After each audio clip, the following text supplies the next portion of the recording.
When Margaret Chen opened the small velvet box her late husband had hidden beneath the floorboards of their cramped Edinburgh tenement, she never imagined that the tarnished ring inside would soon have historians, royal officials, and international art dealers knocking down her door. The simple band of metal, worn smooth by generations of unknown hands, would prove to be one of the most significant archaeological discoveries of the century, a lost piece of Scottish royal heritage that had vanished during the bloody aftermath of the Battle of Culloden in 1746. Edinburgh, in the winter of 1923, was a city of stark contrasts, where the ancient stones of the Royal Mile looked down upon crowded tenements filled with families struggling to rebuild their lives after the Great War.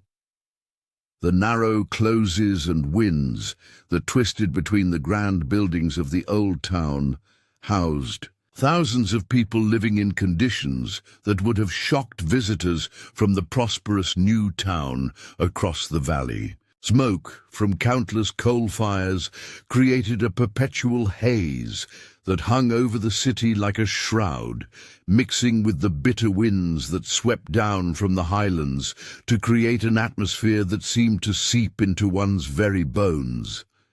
For those who had lost everything in the war, the city offered little comfort and even less opportunity. The promised land, fit for heroes, had proven to be a cruel joke for many returning soldiers and their families. Unemployment was rampant, housing was scarce, and the government's promises of support had largely evaporated in the harsh realities of post-war economics. Women who had worked in munitions factories and other essential industries during the conflict found themselves dismissed to make way for returning soldiers, leaving many families to survive on whatever meager income could be scraped together through odd jobs and charity. The tenement where Margaret Chen lived stood in Grassmarket, one of Edinburgh's oldest and most notorious neighbourhoods. The building itself was typical of its kind, a 4-story stone structure that had been subdivided and subdivided again until each floor housed multiple families in spaces that had once been single rooms. The walls were thin enough that conversations, arguments, and crying children could be heard from every direction, creating a constant symphony of human struggle that never quite subsided, even in the deepest hours of the night. Margaret's own situation was particularly precarious, even by the standards of her struggling neighbours. At 32, she had already endured more loss than many people face in a lifetime. Her husband, James, had been killed at the Somme in 1916, leaving her alone with their infant daughter Sarah and no source of income beyond the meagre war widow's pension that barely covered the rent on their single room. The promise of additional support for war widows had proven largely illusory, and Margaret had spent the past 7 years working whatever jobs she could find while caring for her daughter and watching their small savings dwindle away to nothing. The work available to women in Margaret's position was both scarce and poorly paid. She took in washing when she could find it, cleaned houses for the more prosperous families in the new town, and occasionally worked in the fish market at New Haven when extra hands were needed. Each job paid barely enough to cover basic necessities, and there was never anything left over for emergencies or improvements to their living situation. The constant stress of making ends meet had taken its toll on Margaret's health, and she often found herself exhausted before the day's work had even begun. Their single room on the 3rd floor of the tenement was a testament to the ingenuity required to survive in such constrained circumstances. Margaret had arranged the space with careful precision, using every available inch to maximum advantage. A small bed in one corner served as both sleeping space and seating during the day. A rickety table by the single window provided workspace for mending clothes and helping Sarah with her schoolwork. Cooking was done on a small gas ring connected to a meter that required constant feeding with coins, and water had to be carried up 3 flights of stairs from the shared tap in the building's courtyard. The building itself was a maze of narrow staircases, dimly lit corridors, and shared facilities that served the needs of more than 40 families. The communal toilets in the courtyard were cleaned sporadically at best, and the building's heating system consisted of individual fireplaces that most residents couldn't afford to use regularly. During the harsh Scottish winters, ice would form on the inside of windows, and families would huddle together under whatever blankets and coats they could gather to ward off the bitter cold. Margaret's neighbours in the tenement represented a cross-section of Edinburgh's struggling working class. There was Mrs. Mackenzie, an elderly woman whose son had been killed at Ypres and who now survived on charity and the occasional kindness of neighbours. The Flanagan family occupied 2 rooms on the 2nd floor, with 8 children ranging in, aged from 2 to 16, all competing for space and attention, while their father searched desperately for steady work. Young Tommy Patterson, barely 18 and already missing his left arm from a factory accident, lived alone in a room barely larger than a closet, doing whatever work he could manage with his remaining hand. The social dynamics within the building were complex and often strained by the pressures of poverty and overcrowding. Arguments were frequent, usually over trivial matters that took on enormous significance when people were living so close together with so little privacy. Yet there was also a sense of solidarity born from shared hardship, and neighbours would rally together when someone faced particular difficulties or emergencies. Children played together in the narrow corridors and courtyard, their games interrupted only by the need to fetch water or run errands for their families.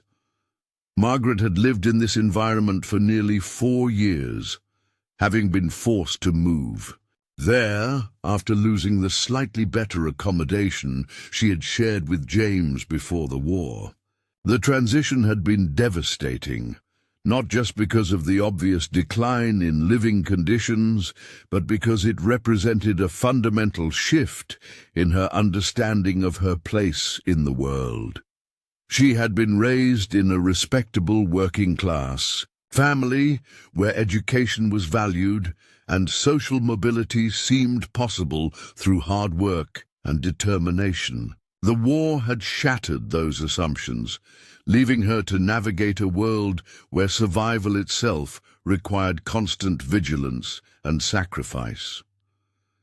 The daily routine that governed Margaret's life was dictated by the relentless demands of poverty and single parenthood. She would rise before dawn to prepare breakfast for Sarah and herself, usually consisting of porridge made with water rather than milk, and bread when they could afford it. Sarah would then walk to the local school, which provided at least one substantial meal per day through a charitable program that Margaret had initially been too proud to accept. While Sarah was at school, Margaret would set out in search of work, walking miles through the city streets to knock on doors and inquire about opportunities for employment. The search for work was itself a form of employment, requiring skills in self-presentation, persistence, and the ability to maintain dignity in the face of constant rejection. Margaret had learned to dress as well as her limited wardrobe allowed, to speak with confidence even when she felt desperate, and to accept criticism and dismissal without showing the hurt that such encounters inevitably caused. She had developed relationships with several employment agencies and had learned which days of the week were most likely to produce opportunities in different types of work.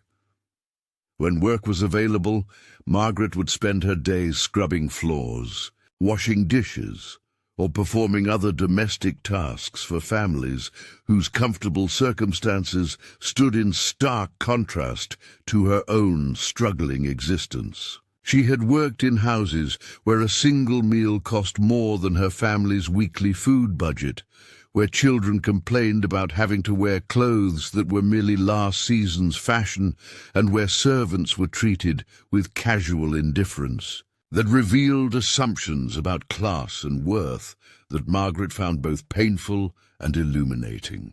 The physical demands of this work were considerable, especially given Margaret's undernourished condition and the stress she carried from constant worry about finances and Sarah's future.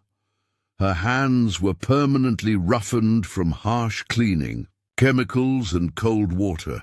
Her back ached from hours spent bent over wash basins and scrub brushes, and her feet were often swollen from long days of standing and walking on hard surfaces. Yet she performed each task with meticulous care, understanding that her reputation for reliability and thoroughness was her most valuable asset in a competitive market for unskilled labor. Evenings in the tenement were a mixture of exhaustion and forced activity as Margaret helped Sarah with homework, mended clothes, prepared whatever meal their budget allowed, and tried to maintain some semblance of normal family life despite their circumstances. Sarah, now 8 years old, had adapted to their situation with the resilience that children often display. But Margaret could see the effects of their poverty in her daughter's too thin frame, her carefully rationed enthusiasm for activities that cost money, and her premature understanding of adult concerns about rent and food. The emotional toll of their situation was perhaps even more difficult to bear than the physical hardships. Margaret had been raised to believe in the possibility of bettering one's circumstances through education, hard work, and moral behavior. The reality of post-war Britain had challenged those beliefs in ways that left her questioning not just her own future, but the fundamental fairness of a society that could allow families to struggle so desperately while others enjoyed abundance. That seemed almost obscene by comparison. The isolation that came with poverty was another constant challenge. Margaret had lost touch with most of her pre-war friends, partly because their circumstances had diverged so dramatically, and partly because the shame of her reduced circumstances made social interaction painful and complicated. The social activities that had once provided pleasure and connection now seemed like luxuries that belonged to a different world, and Margaret found herself increasingly cut off from the broader community beyond the narrow confines of the tenement, and her daily struggle for survival. Yet it was precisely this isolation and desperation that would make the discovery of the ring so transformative. On a particularly bitter evening in December, when the wind howled through the gaps in the tenement's stone walls, and the temperature in their room had dropped low enough to see one's breath, Margaret had been searching through James's few remaining possessions for anything that might be sold to pay for coal. Sarah had developed a persistent cough that worried Margaret deeply, and the doctor's fees were beyond their means, leaving her to try whatever home remedies she could afford while praying that the illness would not worsen. It was during this desperate search, when she had already examined every item multiple times before, that Margaret noticed something odd about one of the floorboards near the window. The board seemed slightly raised compared to its neighbors, and when she pressed on it experimentally, it moved in a way that suggested it might be loose. Using a kitchen knife as a prying tool, she managed to lift the board enough to reveal a small cavity beneath, clearly carved out deliberately and carefully concealed. Inside the hollow space, wrapped in an oiled cloth that had protected it from moisture and decay, was a small velvet jewelry box, of a type that Margaret recognized from her brief employment in a prosperous household earlier that year. The box itself was clearly valuable, made from fine materials with elegant craftsmanship that spoke of quality and expense. When she opened it with trembling fingers, she found inside a ring, unlike anything she had ever seen. The ring appeared to be very old, with a design that seemed both familiar and mysterious. The metal was tarnished and worn, but underneath the patina Margaret could see what appeared to be intricate engravings, and possibly even gemstones, though they were too dirty and dull to make out clearly. The band itself was substantial, clearly made for a man's hand, and it carried a weight that suggested both physical and symbolic importance. Margaret's first instinct was confusion rather than excitement. Why would James have hidden this ring? And where could he possibly have obtained something that appeared so valuable? James had been a simple soldier before the war, working as a laborer in a textile factory, and he had never shown any interest in jewelry or valuables beyond the simple wedding band they had exchanged. The discovery raised more questions than it answered, and Margaret found herself wondering whether the ring might have belonged to a previous tenant of their room, hidden away and forgotten during some long-ago crisis. As she examined the ring more closely by the flickering light of their single candle, Margaret began to notice details that suggested this was no ordinary piece of jewelry. The engravings, though worn and difficult to make out, appeared to include symbols and designs that looked heraldic in nature. There were what might have been crowns, lions, and other emblems that seemed to carry official or ceremonial significance. The overall design had a formality and grandeur that was completely at odds with anything that should have been found in a working-class tenement. The mystery deepened when Margaret discovered a small piece of paper wrapped around the ring inside. The box. The paper was yellowed with age and written in James's careful handwriting, but the message it contained was cryptic and troubling. For Sarah, when she comes of age. This belongs to Scotland's lost heritage. Guard it well until the time is right. The note was dated just before James had shipped out for France, suggesting that he had hidden the ring specifically as a legacy for their daughter, but the reference to Scotland's heritage made no sense. In the context of James's background and circumstances, Margaret spent the remainder of that night holding the ring and trying to make sense of its presence in their lives. The practical part of her mind immediately focused on its potential value and what it might mean for their desperate financial situation. Even if the ring was not as valuable as it appeared, it was clearly old and unusual enough to be worth something to collectors or antique dealers. Yet James's note suggested that the ring had significance beyond its monetary value, and Margaret felt reluctant to simply sell it without understanding more about its origins and importance. The weight of this discovery, both literal and metaphorical, seemed to press down on Margaret as she considered her options. She was holding what might be their salvation from poverty, but she was also holding a mystery that connected to James's memory and to Scotland's history in ways she couldn't begin to understand. The ring represented possibility and danger in equal measure, and Margaret realized that whatever decision she made about it would fundamentally alter the course of her and Sarah's lives. As dawn broke over Edinburgh's ancient stones and the sounds of the waking tenement began to filter through the thin walls, Margaret carefully placed the ring back in its velvet box and hid it beneath her mattress. She had decided to learn more about the ring before making any decisions about its future, but she had no idea that this simple act of curiosity would soon draw the attention of historians, government officials, and individuals whose interest in the ring would prove to be far more complex and dangerous than she could possibly have imagined.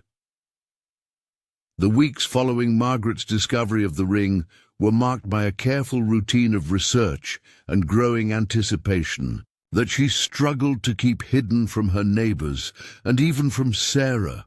Each morning, after ensuring her daughter was safely off to school, Margaret would retrieve the velvet box from its hiding place and spend precious minutes examining the ring under the weak winter sunlight that filtered through their single window. The more she studied it, the more convinced she became that this was no ordinary piece of jewelry, but something with genuine historical significance that might indeed be connected to Scotland's turbulent past. Margaret's life had been shaped by loss and hardship in ways that had taught her to be suspicious of hope and cautious about trusting in sudden changes of fortune.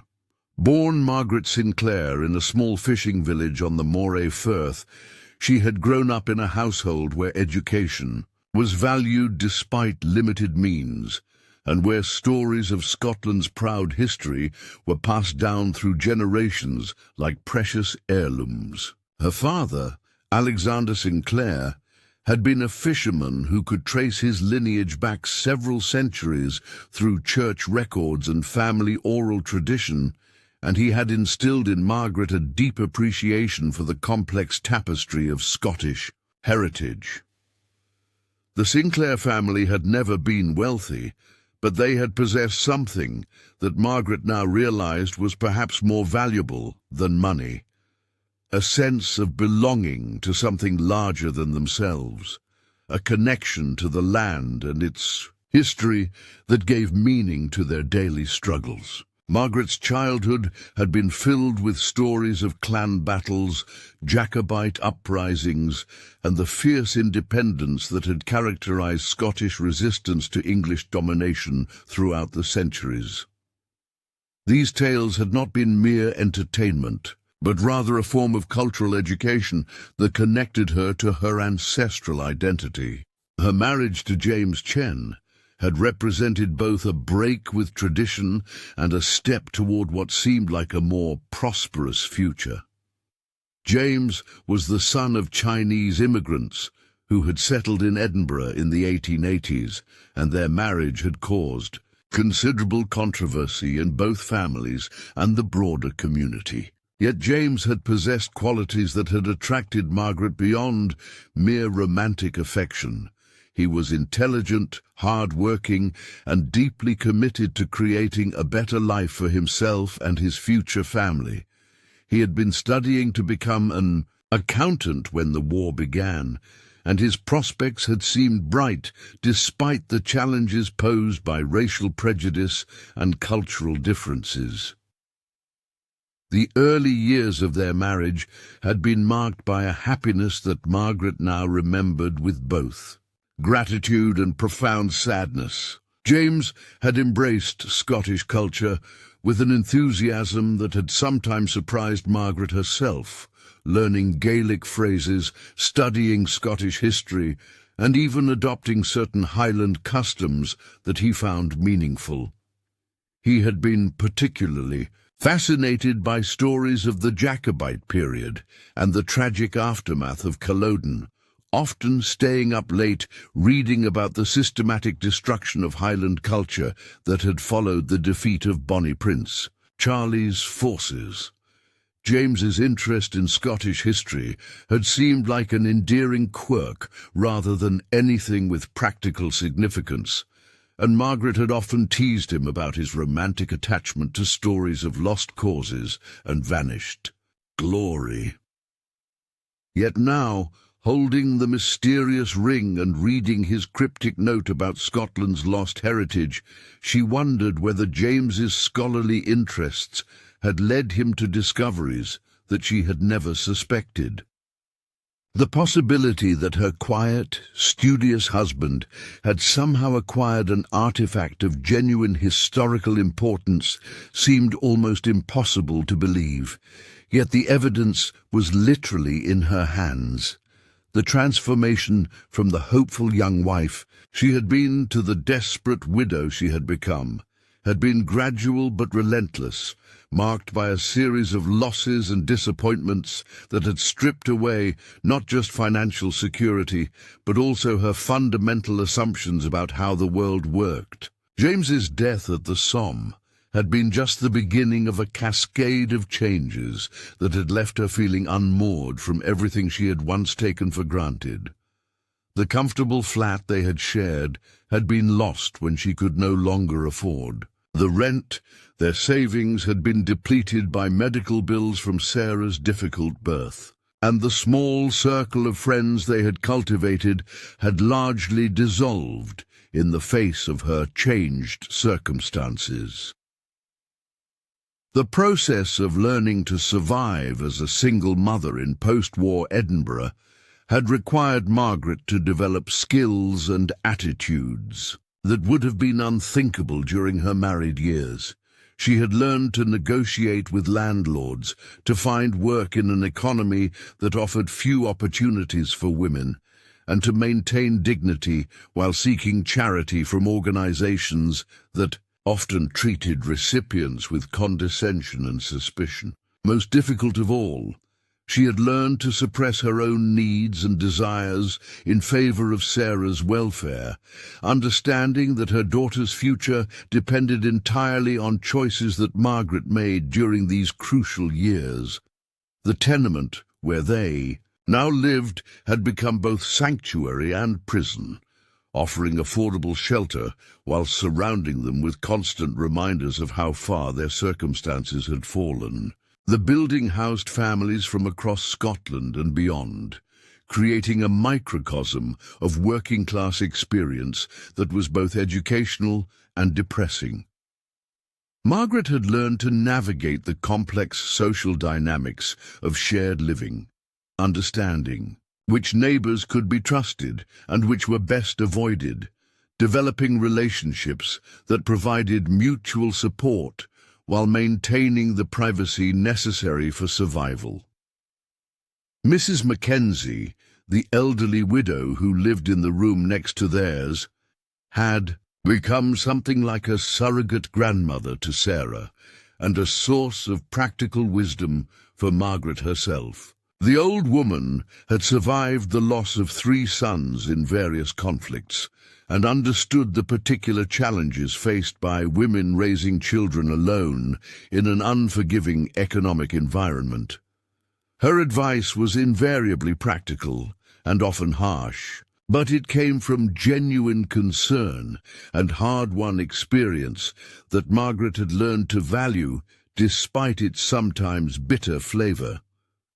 The Mackenzie friendship had developed slowly over months of small interactions and shared hardships. It began with borrowing cups of sugar and progressed through conversations about children, work, and the daily struggles of tenement life. Mrs. Mackenzie had been the first person to suggest that Margaret might be entitled to additional assistance from church charities, and she had provided guidance about which organizations were genuinely helpful and which were more interested in moral instruction than practical aid.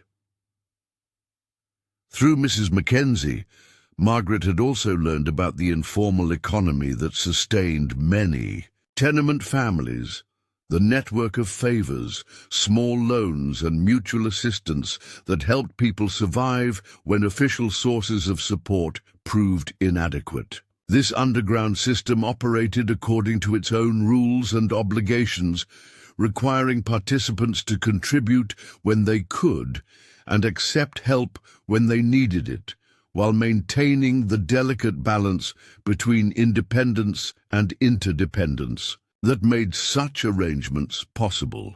The Flanagan family on the second floor represented a different model of survival, one based on sheer determination and the economic advantages that came from having multiple family members old enough to work. Patrick Flanagan had been wounded at Passchendaele, but had survived to return home, and his wife Bridget had managed to keep the family together during his absence by taking in washing and working in a munitions factory.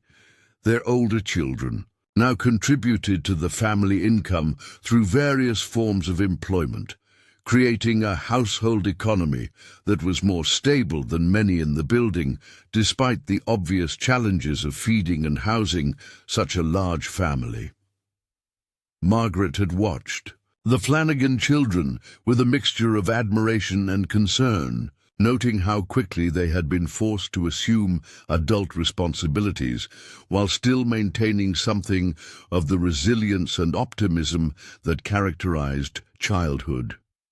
The older boys worked as delivery assistants and street sweepers, while the girls helped with domestic work, both within their own household and for paying customers. Yet they still found time for games and laughter, creating a sense of family warmth that Margaret envied, even as she worried about the long-term costs of such early entry into the adult world of work and responsibility. Young Tommy Patterson represented the most tragic aspect of tenement life, embodying the particular cruelties that the war and its aftermath had visited upon an entire generation. His injury in a factory accident had occurred while he was performing work that should have been done by experienced adults. But the desperate need for employment had led him to accept dangerous conditions that he was too young to properly evaluate. Now barely able to support himself with his limited earning capacity, he served as a constant reminder of how quickly circumstances could deteriorate and how little protection society offered to those who fell behind in the struggle for survival. Margaret's relationship with Tommy was complicated by her maternal instincts and her own precarious situation. She wanted to help him, both because she genuinely cared about his welfare and because she saw in his situation a possible preview of what might await Sarah if their own circumstances continued to deteriorate. Yet her ability to provide assistance was severely limited by her own needs, creating a moral tension that characterized many relationships within the tenement community. The daily routine that governed Margaret's life during this period was shaped by the need to balance immediate survival needs with longer-term planning for a future that remained frustratingly uncertain.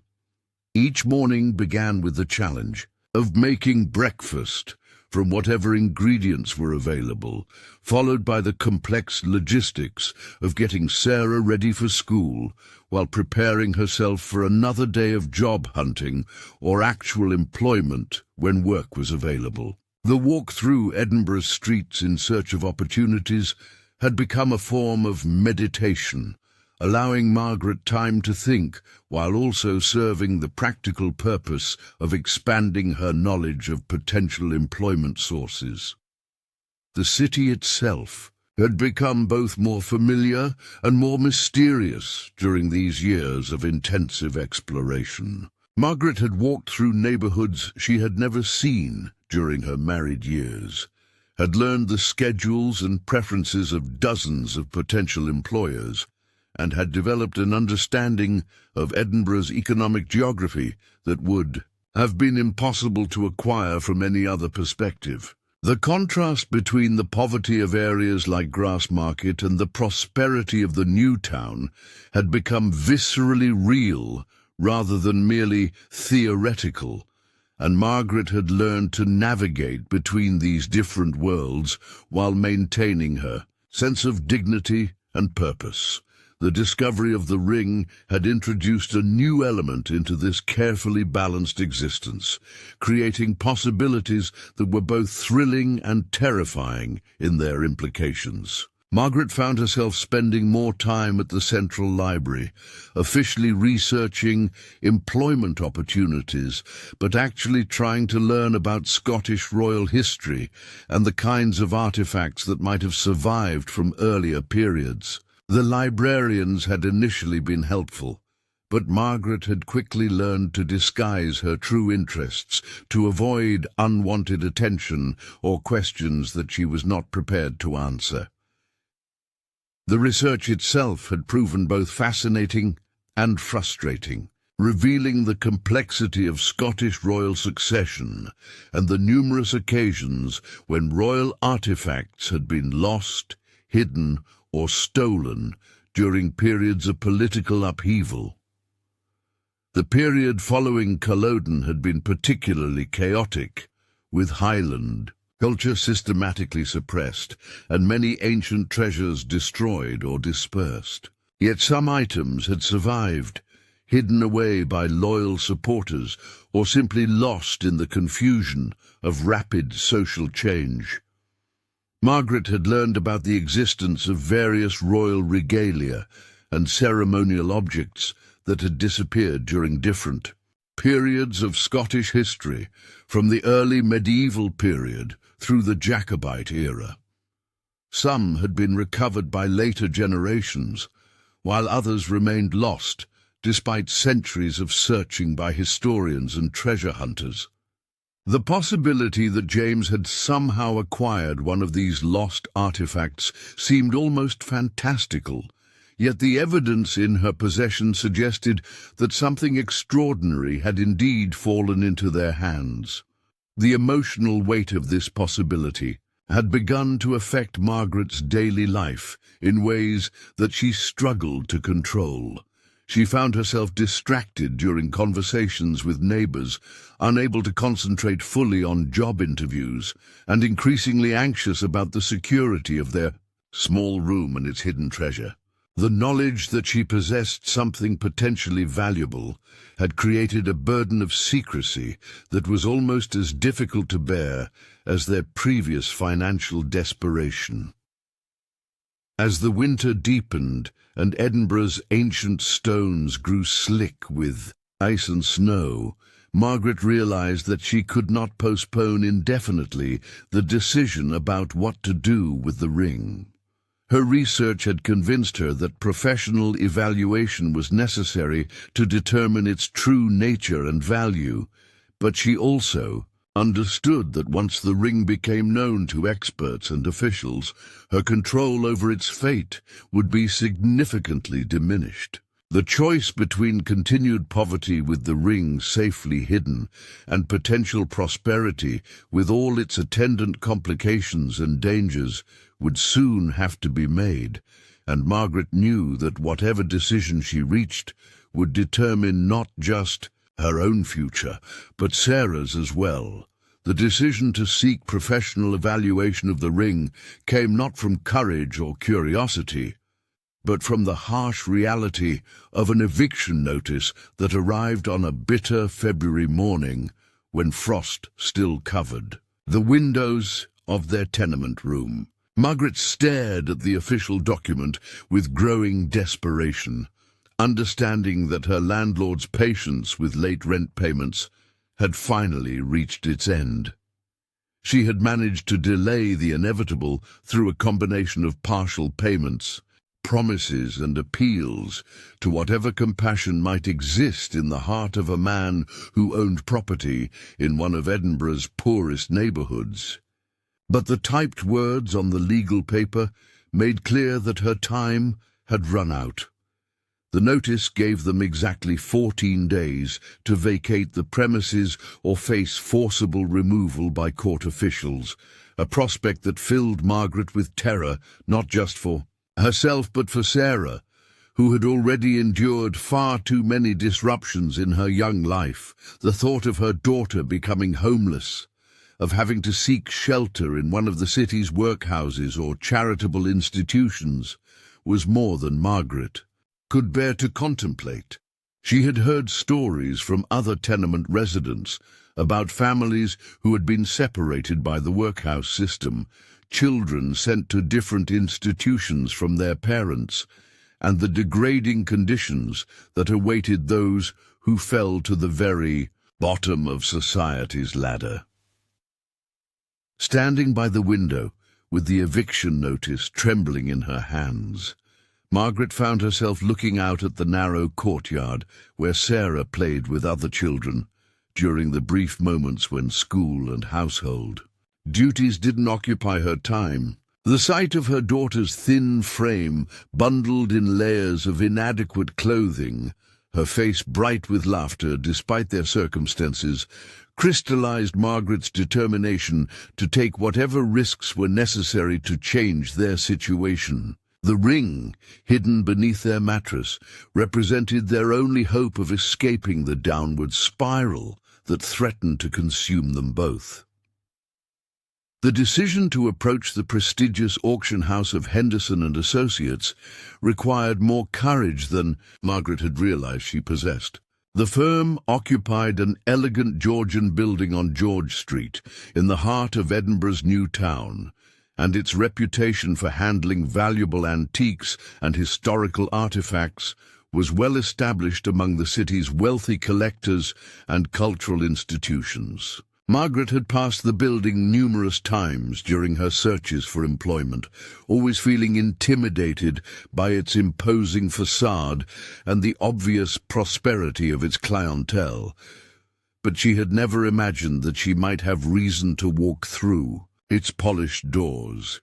Preparing for the visit required careful planning and considerable anxiety about her appearance and manner of presentation. Margaret understood instinctively that her reception at Henderson and Associates would depend heavily on the impression she created, and that her obvious poverty could easily lead to dismissal or condescension that might prevent serious evaluation. Of the ring, she spent precious coins on having her best dress cleaned and mended, practiced speaking in the accent and vocabulary that she had used during her brief employment in wealthy households, and rehearsed explanations for her possession of such an unusual artifact that would satisfy curiosity without revealing more than necessary about her circumstances. The morning of her appointment, arranged through a carefully worded letter that had emphasized the potential historical significance of her inquiry, Margaret rose before dawn to prepare herself with unusual care. She had managed to borrow a respectable handbag from Mrs. Mackenzie, who had asked no questions, but whose knowing look suggested that she understood something important was happening. Sarah had been told only that her mother had an important meeting related to possible employment, a half-truth that satisfied the child's curiosity while protecting the secret that Margaret still felt too fragile and dangerous to share completely. The walk from Grassmarket to George Street took Margaret through several distinct neighbourhoods, each representing a different level of Edinburgh's social hierarchy, and serving as a reminder of how far she would have to climb to escape their current circumstances. The narrow, crowded streets around their tenement gradually gave way to broader avenues lined with shops and businesses that catered to the city's middle class, and finally to the elegant terraces and crescents of the new town where Scotland's professional and merchant classes displayed their prosperity through architectural grandeur and careful attention to social propriety. Henderson and Associates occupied a building that seemed designed to intimidate potential clients while simultaneously advertising the firm's success and respectability. The exterior featured perfectly maintained stonework, gleaming brass fixtures, and windows that displayed carefully selected examples of the treasures that passed through the auction house's hands. A uniformed doorman stood at the entrance, his presence serving both practical and symbolic functions in maintaining the establishment's exclusive atmosphere. Margaret's first glimpse of the interior confirmed her expectations about entering a world far removed from her daily experience.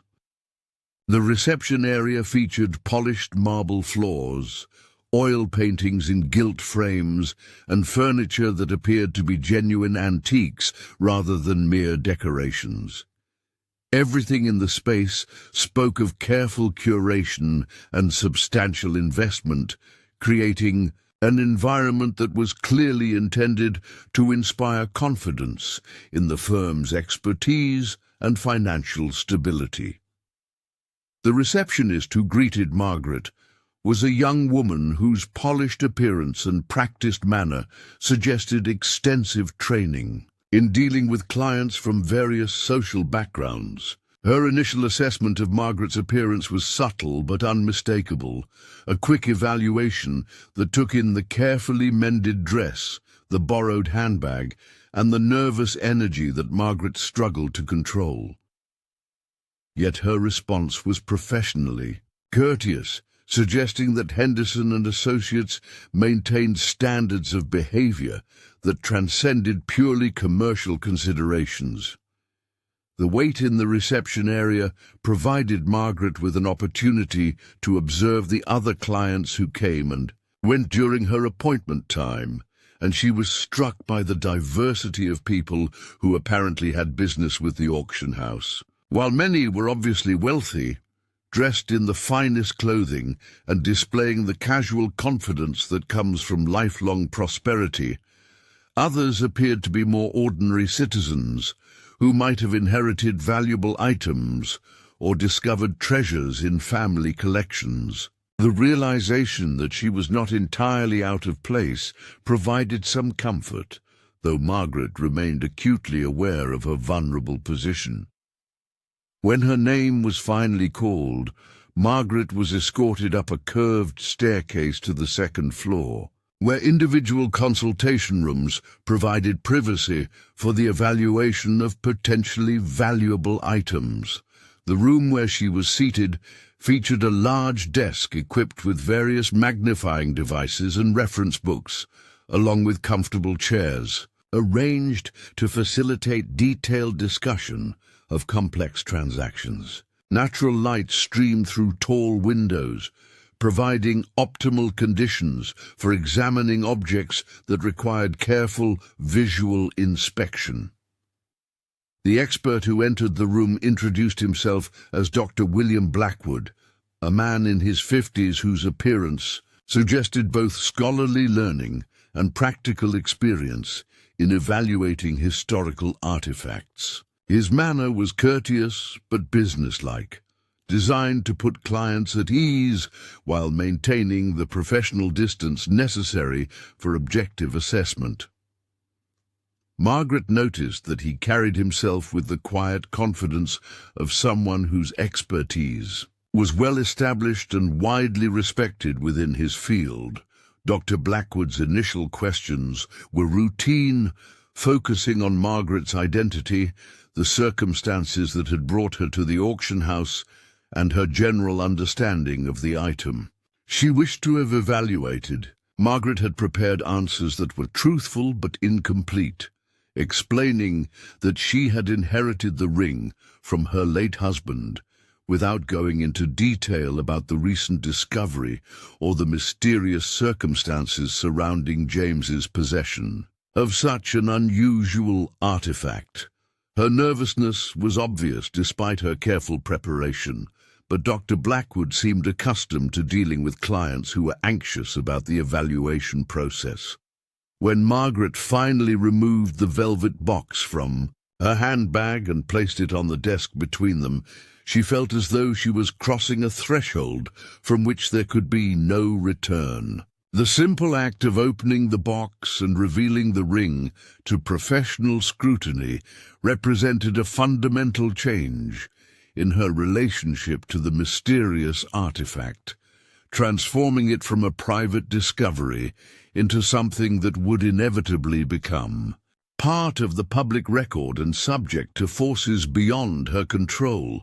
Dr. Blackwood's reaction to his first sight of the ring was subtle but unmistakable, a slight stiffening of posture and sharpening of attention that suggested immediate recognition of something significant. He reached for a magnifying glass and began examining the ring with the methodical care of someone trained to notice details that might escape casual observation.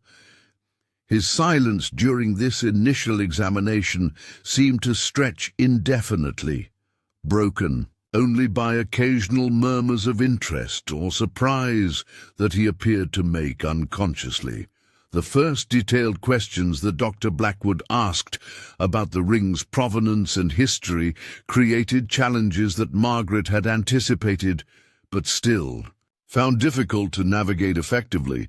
His professional training had obviously taught him to be suspicious of items that appeared suddenly without clear documentation of their ownership history, and Margaret could see him evaluating not just the ring itself, but also her credibility as someone who might legitimately possess such an artifact.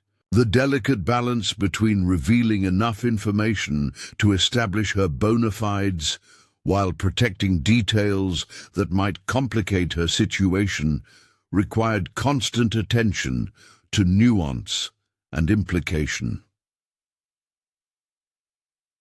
As the examination continued, Margaret began to understand that Dr. Blackwood was seeing things in the ring that confirmed her suspicions about its extraordinary nature. His use of specialized tools and reference materials suggested that this was not a routine evaluation of a family heirloom, but rather an investigation into something that might have genuine historical significance. The careful notes he made and the photographs he took with a specialized camera indicated that the ring would become the subject of detailed research that would extend far beyond their immediate meeting. The moment when Dr. Blackwood's examination revealed specific details about the ring's probable origins marked a turning point in Margaret's understanding of what she had discovered and what it might mean for her future. His explanation of the heraldic symbols, the evidence of medieval craftsmanship, and the possible connections to specific periods of Scottish royal history transformed her vague hopes about the ring's value into concrete possibilities that were both thrilling and overwhelming in their implications. The discussion of the ring's potential authenticity introduced complexities that Margaret had not anticipated, including questions about legal ownership, cultural heritage, and the responsibilities that might accompany possession of such an important historical artifact. Dr. Blackwood's careful explanation of the procedures that would be necessary to establish the ring's provenance and authenticate its claimed significance made clear that the evaluation process was just the beginning of what could become a lengthy and complicated journey toward resolution. When Dr. Blackwood finally leaned back in his chair and fixed Margaret with a direct gaze that seemed to see through her carefully constructed explanations, she realized that the moment of truth had arrived. His next words would determine whether her desperate gamble had succeeded in creating new possibilities for her and Sarah's future, or whether she had simply exposed herself to complications and dangers that she was ill-equipped to handle. The weight of the decision she had made in seeking professional evaluation suddenly seemed crushing, and Margaret found herself holding her breath as she waited to learn what her discovery might mean for their lives. The silence that filled the consultation room seemed to contain all the hopes and fears that had driven Margaret to this moment. the culmination of weeks of anxiety and preparation that had led to this critical juncture in her family's fortunes. Whatever Dr. Blackwood was about to say would change everything, and Margaret realized that there was no longer any possibility of returning to the simple life of poverty and obscurity that had been their existence before the ring's discovery. Dr. Blackwood's expression shifted from professional skepticism to barely contained excitement as he set down his magnifying glass and reached for a leather-bound reference volume that appeared to have been consulted countless times over the years. The silence that had filled the consultation room took on a different quality, no longer the routine pause of a standard evaluation, but rather the pregnant quiet that precedes revelations of extraordinary significance. Margaret found herself gripping the arms of her chair, understanding instinctively that whatever the expert was about to reveal would fundamentally alter the trajectory of her life in ways she could not yet comprehend.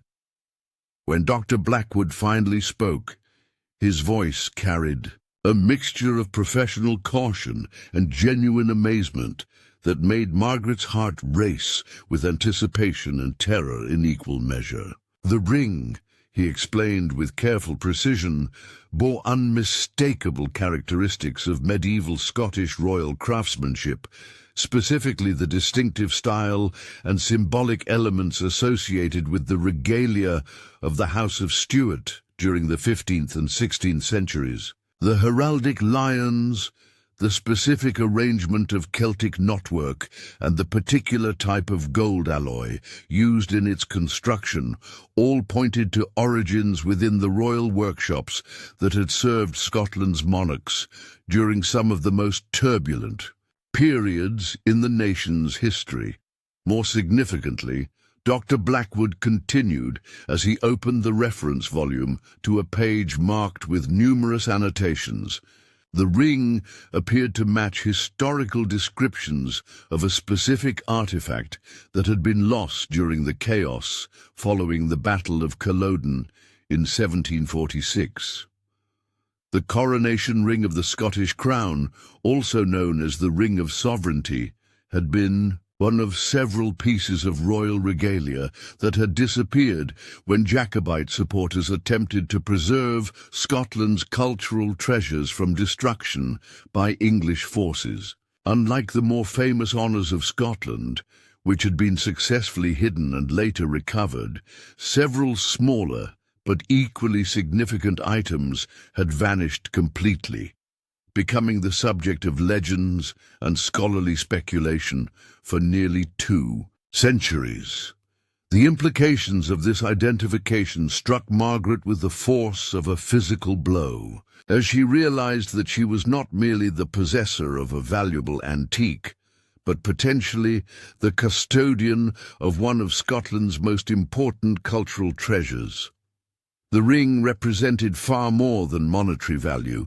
It embodied centuries of Scottish sovereignty and independence, serving as a tangible link to a time when Scotland had governed itself according to its own laws and traditions. The responsibility that came with such a discovery seemed almost unbearable, especially given her complete lack of preparation for navigating the complex legal, political, and cultural issues that would inevitably arise.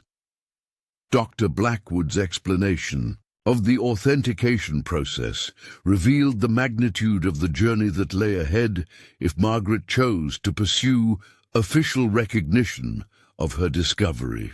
Establishing the ring's authentic identity would require examination by multiple experts, including specialists in medieval metallurgy, heraldic scholars, and historians with particular expertise in Scottish royal regalia. Each evaluation would involve detailed testing, documentation, and comparison with existing records, creating a paper trail that would make Margaret's possession of the ring a matter of public record and intense scrutiny. The legal complexities surrounding ownership of such an artifact proved even more daunting than the authentication challenges. Dr. Blackwood explained that items of this historical significance often became the subject of competing claims involving private collectors, cultural institutions, and government agencies, all of whom might assert legitimate interests in determining the artifact's ultimate disposition. The Scottish National Museum, the British Crown, various Highland clans with historical connections to the Jacobite cause, and even international collectors might all have grounds for involvement in any proceedings related to the ring's future. Margaret's mind reeled as she attempted to process the magnitude of what Dr. Blackwood was telling her, understanding that her simple desire to escape poverty had led her into a labyrinth of complications that extended far beyond her personal circumstances. The ring that had seemed like a potential solution to her financial troubles now appeared to be a source of problems that could overwhelm her limited resources and expose her to pressures from powerful institutions and individuals whose interests might not align with her own welfare or that of her daughter. The discussion of potential monetary value provided some comfort, as Dr. Blackwood estimated that an authentic coronation ring would be worth a substantial sum, certainly enough to transform Margaret's circumstances permanently if she were able to retain ownership and arrange a sale to an appropriate buyer. However, he was careful to emphasize that realizing such value would depend on successfully navigating all the legal and cultural obstacles that surrounded artifacts of this type, a process that could take years and would require legal representation that Margaret could not currently afford. The practical implications of moving forward with authentication became clear as Dr. Blackwood outlined the immediate steps that would be necessary to protect both Margaret's interests and the ring's integrity. During the evaluation process, the artifact would need to be placed in secure storage at a specialized facility, insured for its potential value, and examined under conditions that met international standards for handling irreplaceable cultural treasures. Each of these requirements involved costs and complications that seemed almost insurmountable given Margaret's current financial situation. More troubling still was Dr. Blackwood's explanation of the attention that would inevitably accompany any announcement of such a discovery. Newspapers would certainly cover the story extensively, and Margaret could expect to be contacted by journalists, historians, collectors, and various other parties with interests in Scottish cultural heritage. Her privacy would be completely compromised, and her family's circumstances would become a matter of public record and speculation. The thought of such exposure filled Margaret with dread, as she imagined the impact on Sarah of suddenly becoming the subject of intense public scrutiny. The conversation took on an even more serious tone when Dr. Blackwood raised the possibility that Margaret's possession of the ring might be challenged on legal grounds, particularly if other parties could demonstrate prior claims or if questions arose about how the artifact had come into James's possession. The lack of clear documentation regarding the ring's ownership history created vulnerabilities that unscrupulous individuals might exploit, potentially resulting in lengthy legal battles that could drain Margaret's resources while providing no guarantee of a favorable outcome. As the meeting progressed, Margaret found herself confronting a choice that seemed to offer no clearly preferable alternative. Pursuing authentication of the ring might lead to financial security, but would certainly expose her to risks and complications that she felt ill-equipped to handle. Abandoning the authentication process would preserve her privacy and avoid potential legal troubles, but would also mean accepting continued poverty and potentially allowing one of Scotland's most important cultural treasures to remain hidden and unrecognized. The weight of this decision was compounded by her awareness that the choice would affect not just her own future, but also Sarah's prospects for education, security, and social advancement. The ring represented an opportunity to provide her daughter with advantages that Margaret's own circumstances could never offer. Yet pursuing that opportunity might subject Sarah to pressures and dangers that could prove equally harmful. The maternal instinct to protect her child conflicted directly with the desire to improve their circumstances, creating an emotional tension that seemed impossible to resolve.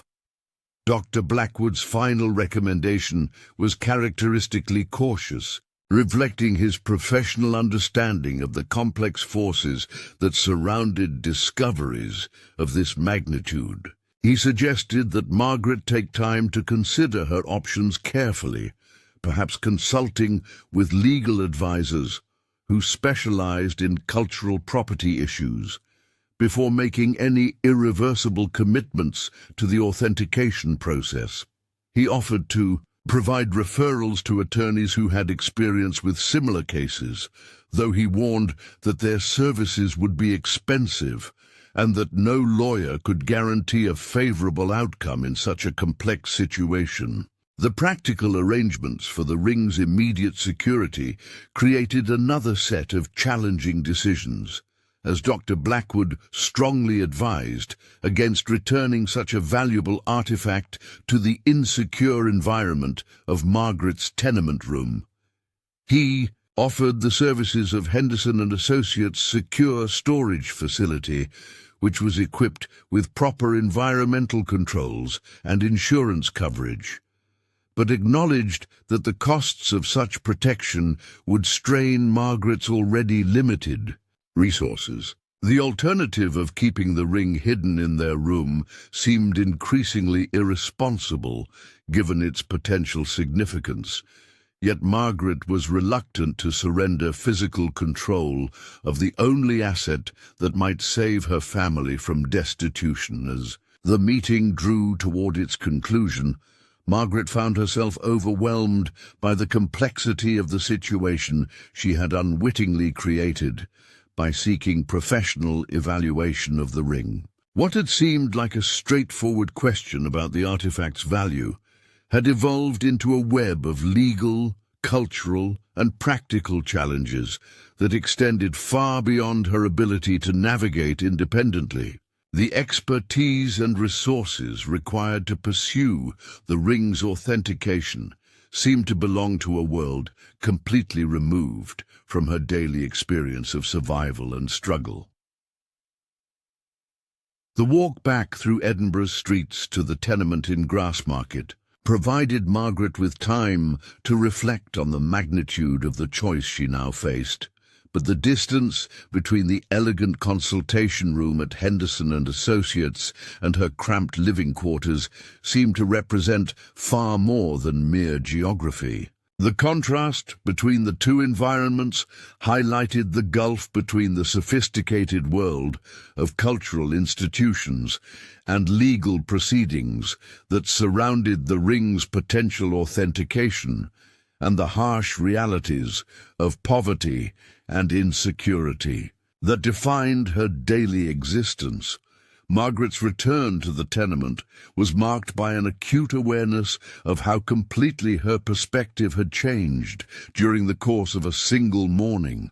The familiar sounds and smells of the building, which had become comfortable through months of routine, now seemed to emphasize the precariousness of her situation and the inadequacy of their living arrangements for someone who might be the custodian of one of Scotland's most important cultural treasures. The irony of potentially owning something priceless while lacking the resources to secure decent housing for her daughter, was not lost on Margaret as she climbed the narrow stairs to their room.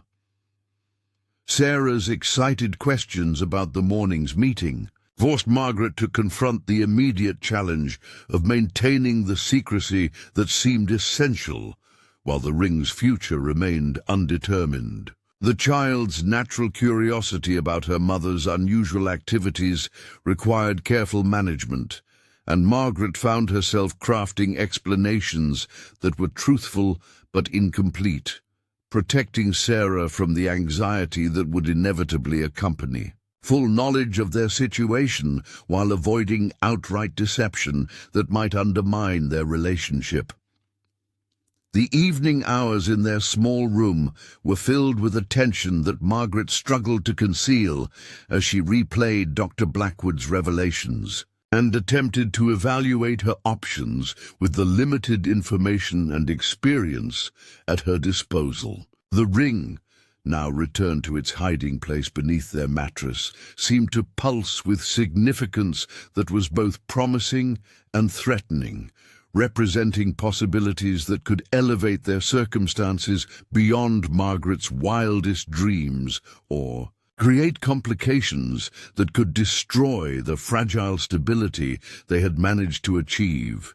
The eviction notice that had prompted Margaret's visit to Henderson and Associates still lay on their small table, its deadline unchanged by the morning's revelations and its demands unaffected by the potential treasure hidden beneath their bed. The immediate crisis that had driven her to seek professional evaluation remained as pressing as ever, yet the solutions available to her had become infinitely more complex and fraught with consequences that extended far beyond their personal circumstances into realms of cultural heritage, legal precedent, and national identity that seemed impossibly remote from the simple goal of avoiding homelessness. As Margaret lay awake that night, listening to Sarah's peaceful breathing and contemplating the choice that would determine their future, she understood that whatever decision she made would require a courage and determination that went far beyond anything her previous experiences had demanded. The ring had transformed from a mysterious inheritance into a test of character that would define not just her own identity, but also the legacy she would leave for her daughter and potentially her contribution to Scotland's cultural heritage. The decision to trust Dr. Blackwood with the ring's temporary custody came after 3 sleepless nights, during which Margaret weighed her dwindling options against the mounting pressures that threatened to overwhelm her family's precarious situation. The eviction deadline loomed with inexorable certainty, and her meager savings had been depleted by the costs associated with presenting herself respectably at Henderson and Associates. Yet something in the expert's demeanor during their consultation had convinced Margaret that he understood the human dimensions of her dilemma beyond merely the academic significance of her discovery. The formal custody arrangement required Margaret to sign documents that she barely comprehended, legal language that seemed designed to protect the auction house's interests, while offering minimal guarantees about her own rights should complications arise. Dr. Blackwood had recommended that she seek independent legal counsel before signing anything. But the reality of her financial situation made such advice purely theoretical. The choice was between accepting terms she didn't fully understand or maintaining possession of an artifact she couldn't adequately protect while facing imminent homelessness. The morning when Margaret delivered the ring to Henderson and Associates marked a fundamental shift in her relationship to the discovery that had briefly seemed like salvation from her troubles. Walking through Edinburgh's streets with the velvet box in her handbag, She felt simultaneously relieved to be transferring responsibility for the artifact's security, and terrified that she was surrendering control over the only asset that might change her family's circumstances. The weight of the ring seemed greater during this final journey than it had during any of her previous handling of the mysterious inheritance. The storage facility at Henderson and Associates proved to be a revelation in itself, a sophisticated vault system that spoke to the serious money and cultural significance represented by the items in the firm's care. Climate-controlled chambers, multiple security systems, and insurance coverage worth more than Margaret had ever imagined seeing in her lifetime surrounded artifacts that represented centuries of Scottish and European cultural achievement. The contrast between this environment and the damp, unheated tenement room where the ring had been hidden for weeks was so stark as to seem almost surreal. Dr. Blackwood's explanation of the authentication process that would now begin in earnest revealed the extent to which Margaret's life would be affected by decisions made by experts and institutions she had never heard of before her discovery. Specialists from the University of Edinburgh's Medieval Studies Department would conduct metallurgical analysis. Heraldic experts from the Scottish National Portrait Gallery would evaluate the symbolic elements, and historians from various institutions would research documentary evidence that might support or contradict the ring's claimed identity. Each phase of this investigation would generate reports, findings, and recommendations that would become part of an official record available to anyone with legitimate interest in the artifact's disposition. Margaret's name would appear in academic papers, museum documentation, and potentially newspaper articles as the person who had brought the ring to professional attention. The privacy she had guarded so carefully during her years of struggle would be permanently compromised, replaced by a public identity as the discoverer of a potentially priceless cultural treasure. The legal complexities surrounding the authentication process proved even more daunting as Margaret began to understand the various parties who might assert claims or interests in the ring's ultimate fate. The Scottish government maintained strict regulations governing the export of cultural artifacts, meaning that even if Margaret retained ownership, her ability to sell the ring to international collectors might be severely limited. Museums and cultural institutions possessed legal mechanisms for acquiring items deemed essential to national heritage, sometimes at prices determined by official appraisal rather than open market bidding. Most troubling of all were the potential claims that might emerge from other individuals or families who could demonstrate historical connections to the ring's original ownership.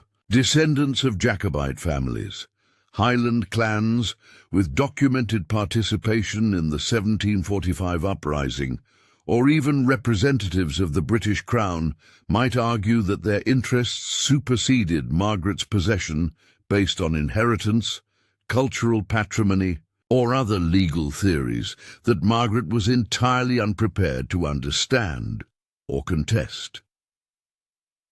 The financial implications of pursuing authentication extended far beyond the immediate costs of expert evaluation and secure storage.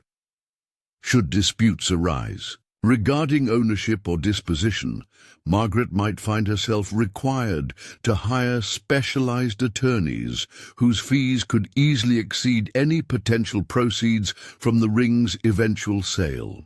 The legal system that governed cultural property disputes operated according to principles and precedents that favored institutions and individuals with substantial resources, creating inherent disadvantages for someone in Margaret's circumstances.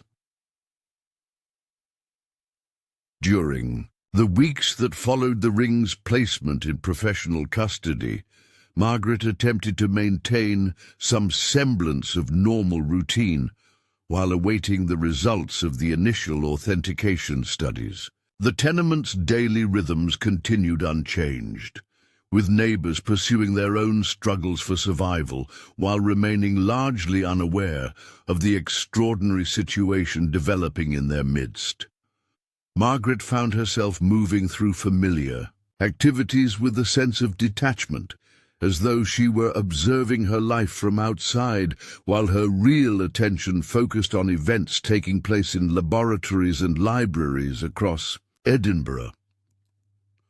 Sarah's perceptive questions about her mother's obvious preoccupation required increasingly creative responses, as Margaret struggled to maintain the secrecy that seemed essential while the ring's status remained uncertain.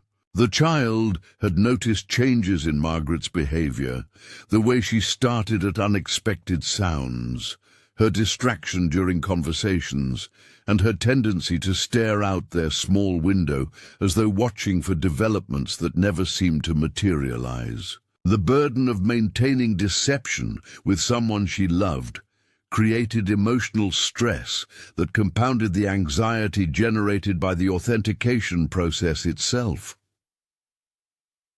The first preliminary report from Dr. Blackwood arrived exactly 3 weeks after Margaret had surrendered the ring to professional custody, delivered by a messenger whose formal appearance and serious demeanour suggested the importance of the communication he carried. The thick envelope bore the Henderson and Associates letterhead and enough official seals and markings to indicate that its contents represented more than routine correspondence about the evaluation's progress. Margaret's hands trembled as she opened the envelope in the privacy of their small room, understanding that whatever information it contained would determine whether her desperate gamble had been justified or whether she had simply created new complications without resolving the fundamental problems that had driven her to seek authentication in the first place. The formal language of the report required careful reading to extract its essential meaning, but the conclusions were clear enough to take Margaret's breath away with their implications. The metallurgical analysis had confirmed that the ring was, indeed, crafted from gold alloys consistent with medieval Scottish royal workshops, with traces of specific minerals that could be definitively linked to mining operations in the Scottish Highlands during the 15th century. The heraldic symbols had been verified as authentic representations of Stuart royal imagery, executed with the level of craftsmanship that would have been available only to the most skilled artisans working directly for the royal court. Most significantly, microscopic examination had revealed makers' marks that matched documented examples of work produced by the Edinburgh goldsmith who had created several pieces of verified royal regalia. The historical research had proven equally supportive of the ring's claimed identity, with documentary evidence from Jacobite archives confirming that the coronation ring of the Scottish crown had indeed been removed from Edinburgh Castle during the preparations for the 1745 uprising. Contemporary accounts described efforts to preserve Scotland's cultural treasures from anticipated English retaliation following the rebellion's failure, with various artifacts distributed among trusted supporters for safekeeping until political circumstances might allow their return to official custody. More intriguing still was evidence suggesting that the ring had been entrusted to a Chinese merchant family that had established trading relationships with Jacobite supporters in Edinburgh. During the mid-18th century, the Chen family, according to fragmentary records discovered in Highland archives, had apparently provided financial support and logistical assistance to the Jacobite cause, earning sufficient trust to be selected as guardians of important cultural artifacts during the chaotic period following Culloden. This historical connection provided a plausible explanation for how the ring might have come into James's possession through family inheritance, though the documentation was too incomplete to establish a clear chain of custody that would satisfy modern legal standards. The gap of nearly 2 centuries between the ring's disappearance and its re-emergence in Margaret's hands created vulnerabilities that opposing claimants might exploit, particularly given the absence of contemporary witnesses or written records that could verify the transfer of custody across generations. The monetary valuation included in the report exceeded Margaret's most optimistic expectations, with conservative estimates placing the ring's worth at a sum that would not only solve her immediate financial crisis, but provide security for Sarah's education and their family's future for years to come. However, the report was careful to emphasize that realizing such value would depend entirely on successfully defending Margaret's ownership rights against any competing claims that might emerge during the increasingly public process of establishing the ring's historical significance. The report's conclusion included recommendations for next steps that would advance the authentication process while attempting to protect Margaret's interests to the extent possible, given the complex legal environment surrounding cultural artifacts.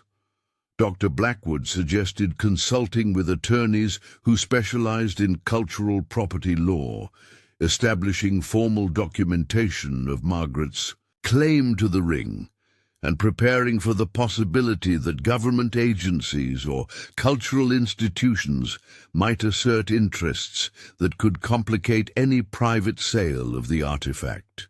Reading through the technical language and careful qualifications that filled the authentication report, Margaret realized that her discovery had been validated in ways that exceeded her wildest hopes, while simultaneously creating challenges that threatened to overwhelm her ability to navigate the sophisticated legal and cultural systems that governed such matters. The ring was indeed a treasure of extraordinary significance, but possessing such a treasure as someone without resources or connections had placed her in a position that was both privileged and perilous.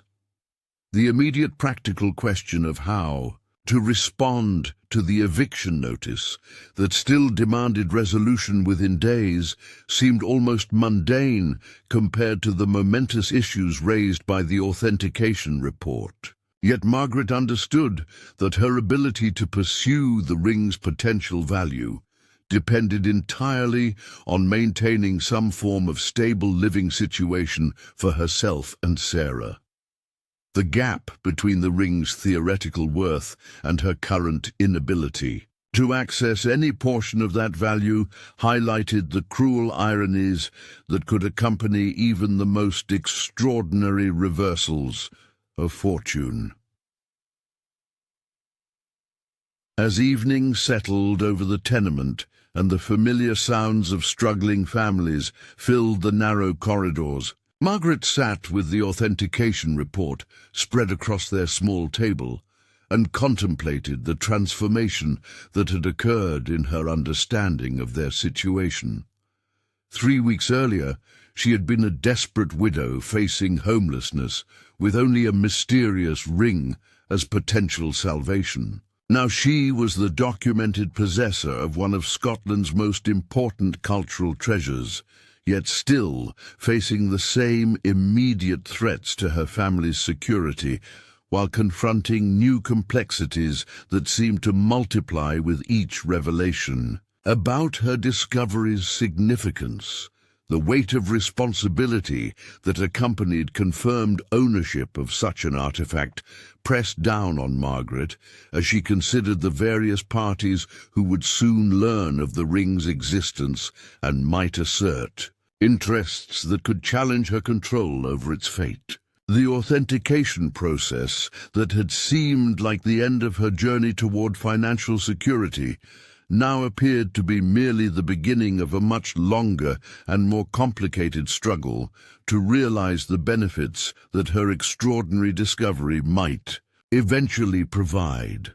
The first indication that Margaret's secret had begun to escape the confines of academic and professional circles came in the form of an unexpected visitor who appeared at the tenement's entrance on a grey March morning when the Edinburgh winds carried the sharp promise of continued winter.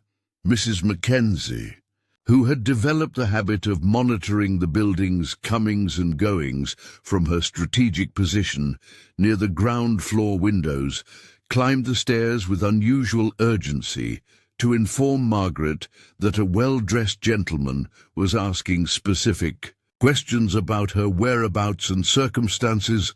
The visitor identified himself as Mr. Alistair Drummond, a representative of what he described as a consortium of Highland heritage organisations with interests in recovering artefacts connected to Scotland's cultural patrimony.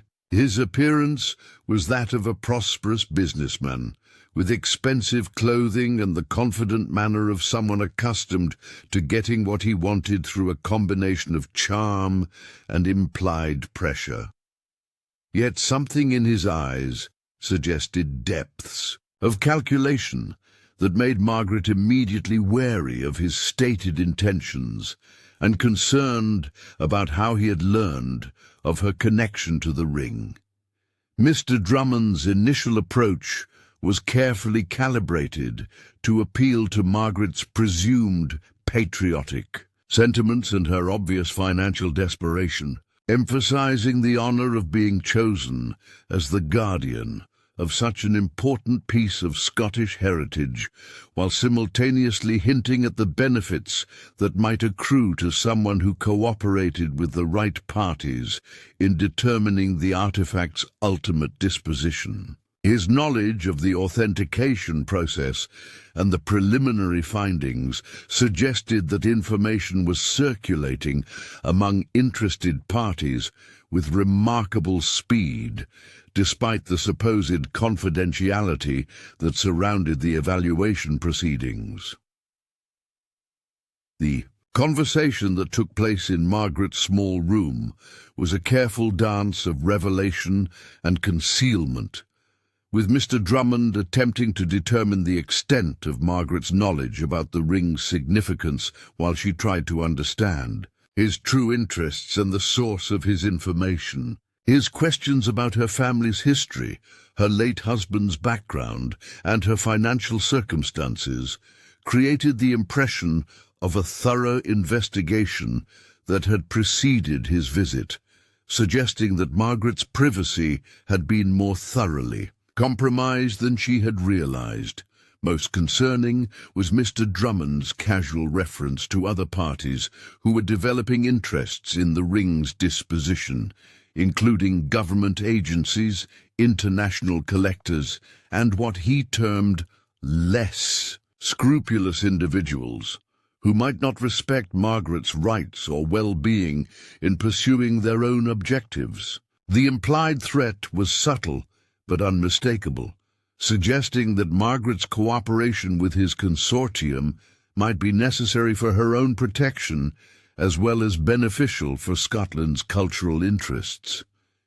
The offer that Mr. Drummond eventually presented was structured to appear generous, while actually representing a fraction of the ring's authenticated value, couched in terms that emphasized the convenience of avoiding lengthy legal proceedings and the security of dealing with reputable Scottish organisations rather than foreign buyers or government bureaucrats. The pressure he applied was psychological rather than overt, playing on Margaret's fears about her ability to navigate complex legal processes while highlighting the risks of publicity and unwanted attention that might accompany more public approaches. To realizing the ring's value, Margaret's response required careful consideration of multiple factors that extended far beyond the immediate financial offer, including her growing awareness that the ring's discovery had set in motion forces that she could neither control nor fully understand. The speed with which information about the authentication had reached interested parties suggested that her situation was being monitored by individuals and organizations with sophisticated intelligence-gathering capabilities and resources that far exceeded her own ability to protect her interests independently. The days following Mr. Drummond's visit were marked by an escalating sense of surveillance and pressure that manifested in various subtle but unmistakable ways. Margaret noticed unfamiliar figures lingering near the tenement's entrance. Her mail delivery seemed to occur at irregular times that suggested possible interference, and several of her neighbors mentioned being approached by strangers, asking questions about her activities and associations. The privacy that had protected her during years of anonymous struggle was being systematically eroded by forces that viewed her not as a person with rights and needs, but as an obstacle to accessing a valuable cultural artifact. More troubling still was the realization that Sarah was becoming aware of the unusual attention surrounding their family.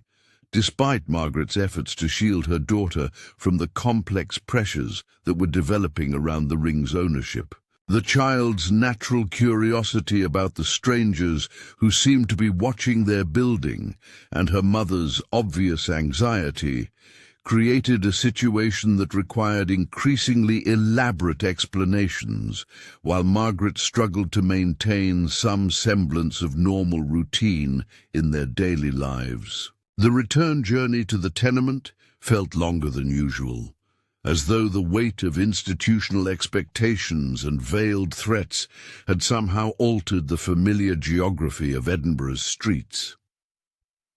Margaret found herself taking circuitous routes, pausing at shop windows she had never noticed before, and generally avoiding the direct path home as if delaying her arrival might somehow postpone the need to make decisions that seemed to grow more complex and consequential with each passing hour. The city around her appeared unchanged, with the same crowds of workers hurrying between their daily obligations, and the same vendors calling out their wares in voices hoarsened by years of repetition. Yet Margaret felt as though she was observing these familiar scenes from behind an invisible barrier that separated her from the ordinary concerns of people whose lives had not been complicated by discoveries of national significance. The tenement's narrow stairwell seemed particularly oppressive. As Margaret climbed toward their third-floor room, each step accompanied by the awareness that her neighbors continued their own struggles for survival, while remaining completely unaware of the extraordinary situation developing in their midst. Mrs. Mackenzie's door stood slightly ajar, as it often did during the afternoon hours when she liked to monitor the building's activities, but Margaret found herself reluctant to engage in the casual conversation that would normally have provided comfort and distraction from her worries. The burden of maintaining secrecy about developments that could fundamentally alter her family's circumstances had created a form of isolation that was more profound than the physical poverty they had endured. Sarah's enthusiastic greeting upon Margaret's return carried an undertone of concern that reflected the child's growing awareness that something significant was happening in their lives, despite her mother's careful efforts to maintain the appearance of normalcy. The 8-year-old's questions about the day's activities required increasingly creative responses that walked the delicate line between honest communication and necessary protection from adult concerns that could create anxiety without serving any constructive purpose. Margaret had begun to realize that her daughter possessed an intuitive understanding of emotional currents that made complete deception both impossible and potentially harmful to their relationship. The evening routine of preparing dinner from their limited provisions took on a meditative quality as Margaret attempted to process the day's revelations and their implications for the choices that lay ahead. The simple tasks of measuring out ingredients, managing the temperamental gas ring, and setting their small table provided a framework of familiar activity that helped organize her thoughts, while her hands moved through motions that had become automatic over months of careful economy and practical necessity. Yet even these mundane activities were colored by awareness that their circumstances might soon change in ways that would make such careful rationing of resources either unnecessary or irrelevant. The knock at their door came just as Margaret was serving their modest meal, a sound that immediately sent alarm through her nervous system given the day's earlier encounters with representatives of various interested parties. Sarah looked up from her plate with curiosity rather than concern, still possessing the child's assumption that unexpected visitors were more likely to bring interesting developments than threatening complications. Margaret's approach to the door was cautious, her mind racing through possibilities that ranged from additional pressure from cultural institutions to more direct intervention by parties whose interests might not be constrained by official procedures or legal niceties. The figure standing in the narrow hallway proved to be a woman approximately Margaret's own age, dressed in clothing that suggested modest prosperity rather than institutional authority or commercial purpose. Her manner was respectful but determined, and she introduced herself as Miss Catherine MacLeod, explaining that she represented what she described as a collective of Highland families with historical connections to the Jacobite cause and particular interest in artifacts connected to that period of Scottish history. Her presence at their door indicated that information about the ring had spread beyond the academic and official circles that Margaret had expected to contain knowledge of its existence. Miss MacLeod's explanation of her background and interests revealed depths of historical knowledge and cultural commitment that surprised Margaret with their sophistication and emotional intensity. The woman spoke of family traditions that had preserved stories of the 1745 uprising across multiple generations, of clan connections that linked her to participants in the events surrounding Culloden, and of contemporary efforts to recover and preserve artifacts that represented Scotland's struggle for independence and cultural survival. Her passion for these historical connections was genuine and compelling, yet Margaret detected undertones of political agenda that extended beyond mere scholarly or sentimental interest in the past. The conversation that developed in Margaret's small room was unlike any of her previous encounters with parties interested in the ring, marked by an appeal to shared cultural identity and historical consciousness, rather than financial inducements or institutional authority.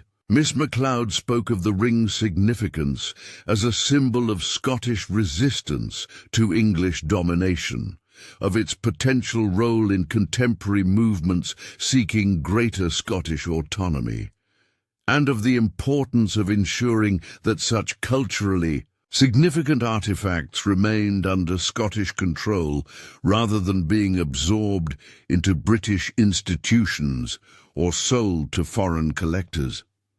The political dimensions of Miss MacLeod's presentation added layers of complexity to Margaret's situation that she had not previously considered, connecting her accidental discovery to ongoing debates about Scottish national identity, cultural sovereignty, and political independence that extended far beyond the academic questions surrounding the ring's historical authenticity. The artifact that Margaret had hoped might solve her family's financial problems had become entangled in ideological conflicts that could affect Scotland's political future, while potentially placing her at the centre of controversies she was entirely unprepared to navigate.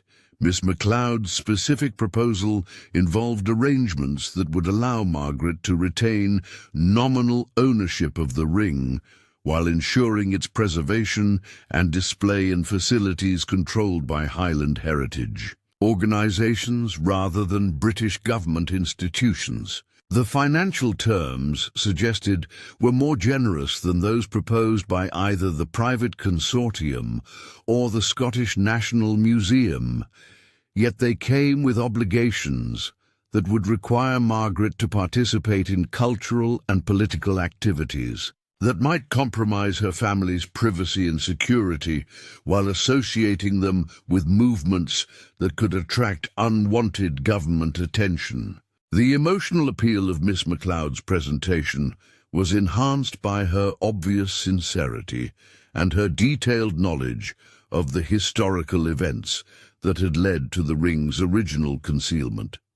Yet Margaret found herself increasingly concerned about the implications of aligning her family's interests with organizations whose political objectives might conflict with their need for stability and security. The romantic vision of participating in Scotland's cultural renaissance was attractive, but Margaret's years of struggle had taught her to be suspicious of causes that demanded sacrifice from individuals, while offering uncertain benefits in return.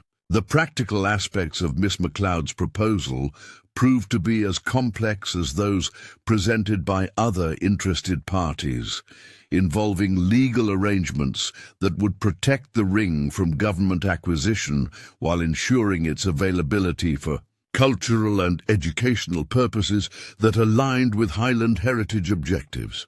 The mechanisms suggested for achieving these goals required sophisticated legal and financial structures that were beyond Margaret's ability to evaluate independently, creating another situation where she would be forced to rely on the expertise and good faith of parties whose interests might not perfectly align with her own welfare. The time pressure surrounding Margaret's decision-making process became more apparent as Miss MacLeod explained that other parties were actively working to influence the ring's disposition, including government agencies that possessed legal authorities to override individual ownership rights when national cultural interests were deemed to be at stake. The window of opportunity for Margaret to exercise meaningful control over the artifact's future was rapidly closing.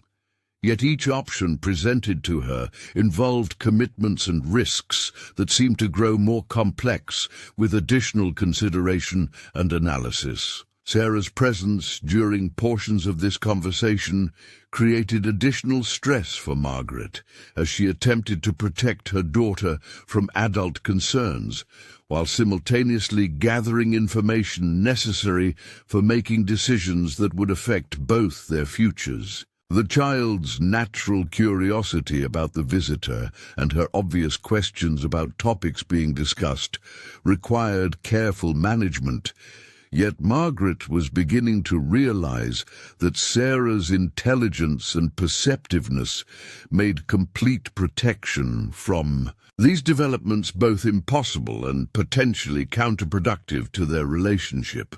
Miss MacLeod's departure left Margaret with yet another set of documents to review and consider, including detailed historical materials about Highland families' connections to Jacobite artifacts and contemporary legal precedents governing the disposition of culturally significant items discovered by private individuals. The information provided was extensive and scholarly, yet Margaret understood that it represented only one perspective on complex issues, where multiple parties possessed legitimate interests and competing claims that could not be easily reconciled through goodwill and rational discussion. The evening hours following Miss MacLeod's visit were marked by Margaret's growing awareness that her situation had evolved beyond questions of simple ownership or financial benefit into a complex web of cultural, political, and legal considerations that extended far beyond her personal circumstances while directly affecting her family's welfare and security. The ring had become a focal point for conflicts between different visions of Scottish identity and different approaches to preserving cultural heritage, with Margaret caught in the middle of debates that she was ill-equipped to influence or resolve. The documentation spread across their small table represented hours of reading and analysis that Margaret would need to complete before making decisions that could not be easily reversed. Yet the immediate pressures of daily survival continued to demand attention and energy that left little capacity for the scholarly research that her situation seemed to require. The gap between the intellectual demands of her circumstances and the practical limitations imposed by poverty and single parenthood created frustrations that compounded the stress generated by the various competing proposals for the ring's disposition.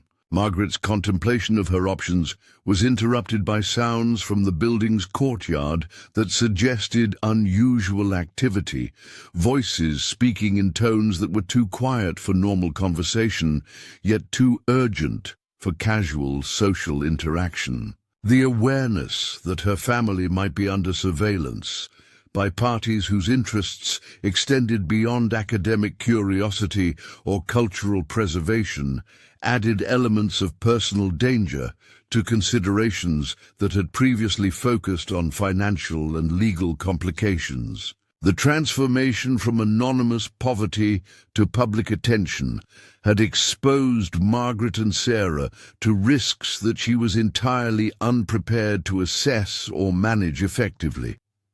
The realization that their small room might no longer be secure from intrusion or surveillance created immediate practical concerns about protecting both the documentation she had received and any communications that might reveal her thinking about the various proposals under consideration. The skills required for maintaining operational security in the face of sophisticated intelligence gathering were completely outside Margaret's experience. Yet the stakes involved in her decision-making process seemed to require exactly such capabilities if she hoped to preserve any meaningful control over her family's future. As the night deepened and Edinburgh's ancient stones absorbed the cold that would soon penetrate their inadequately heated room, Margaret found herself confronting the possibility that her discovery of the ring had set in motion forces that could not be controlled or contained through individual action. The various parties seeking to influence the artifact's disposition possessed resources, expertise, and legal authorities that far exceeded her ability to resist or negotiate effectively. Yet surrendering control entirely might expose her family to consequences that could prove even more damaging than the complications she was currently attempting to navigate. The weight of responsibility for making decisions that could affect Scotland's cultural heritage, while simultaneously determining her daughter's future prospects, created a burden that seemed almost unbearable for someone whose previous experience had been limited to the straightforward challenges of survival and basic parenting. Yet Margaret understood that avoiding decision was itself a choice that would allow others to determine her family's fate according to their own priorities and interests, potentially leaving her with neither the financial benefits she had hoped to achieve nor the security and privacy she had previously taken for granted. The documents and proposals surrounding her represented pathways toward different futures, each carrying distinct advantages and risks that required careful evaluation against criteria that seemed to shift with each new revelation about the forces at work around the ring's disposition. Margaret's awareness that she possessed insufficient information and expertise to make fully informed choices was balanced against the recognition that delay might eliminate options while exposing her family to pressures that could prove more dangerous than any decision she might make with incomplete knowledge of their consequences. The following morning brought news that transformed Margaret's already complicated situation into something approaching crisis, delivered in the form of a hastily written note from Dr. Blackwood requesting an immediate meeting at Henderson and associates to discuss what he termed urgent developments regarding the ring's status. The tone of the communication was markedly different from his previous professional correspondence, carrying undertones of concern that suggested complications had arisen beyond the normal complexities of authentication and cultural designation. Margaret's hands trembled as she read the brief message, understanding that whatever had prompted such urgency was unlikely to be favorable to her interests or those of her family. The journey to George Street required careful planning, as Margaret had become increasingly aware that her movements were being monitored by parties whose identities and intentions remained unclear. The previous evening's sounds from the courtyard had been followed by the appearance of unfamiliar figures lingering near the tenement's entrance, individuals whose presence seemed too coincidental and whose attention to her comings and goings was too focused to be attributed to mere curiosity. The realization that she was operating under surveillance added layers of complexity to every decision, from the route she chose through Edinburgh's streets to the precautions necessary for protecting Sarah during her absence. Mrs. Mackenzie's willingness to watch Sarah during the morning provided some comfort, though Margaret found herself reluctant to explain the true nature of her errand, or the growing dangers that seemed to be accumulating around their family's circumstances. The elderly woman's sharp eyes and practical wisdom had undoubtedly detected signs of the unusual pressures affecting Margaret's behavior, yet her discretion and loyalty could be trusted to protect Sarah from knowledge that might create anxiety without serving any constructive purpose. The informal network of mutual support that sustained tenement life had become more precious as Margaret's situation exposed her to forces that operated far beyond the familiar boundaries of working-class community. Dr. Blackwood's appearance when Margaret arrived at Henderson and associates suggested that he had spent a sleepless night dealing with developments that had significantly altered his assessment of the ring situation and Margaret's position as its owner. His usual professional composure was strained, and his manner carried urgency that was inconsistent with the measured academic pace that had characterized their previous interactions. The change in his demeanor immediately signaled that whatever information he possessed was of sufficient gravity to override the careful protocols that normally governed discussions of valuable artifacts and their disposition.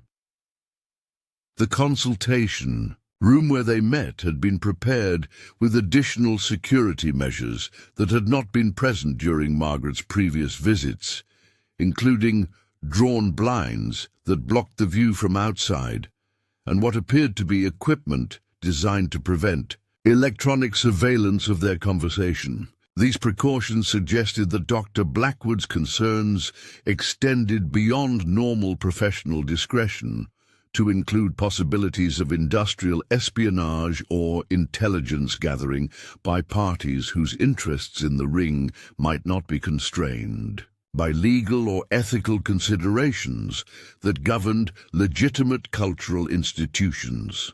The information that Dr. Blackwood revealed during their meeting exceeded Margaret's worst fears about the complications that might arise from her discovery, beginning with his explanation that the ring's authentication had attracted attention from international networks of collectors and dealers whose methods of acquiring desired artifacts often involved approaches that were legally questionable and potentially dangerous to current owners. The sophisticated criminal organizations that specialized in cultural property theft and trafficking had apparently identified the ring as a target of sufficient value to justify resources and methods that extended far beyond conventional commercial competition.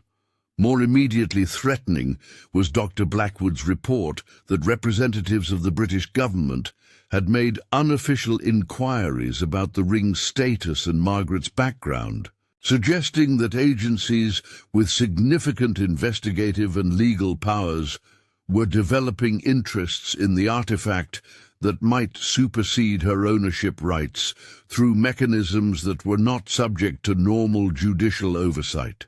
The intersection of cultural heritage law with national security considerations created possibilities for government intervention that could occur without warning and might not be subject to the legal protections that normally governed private property rights.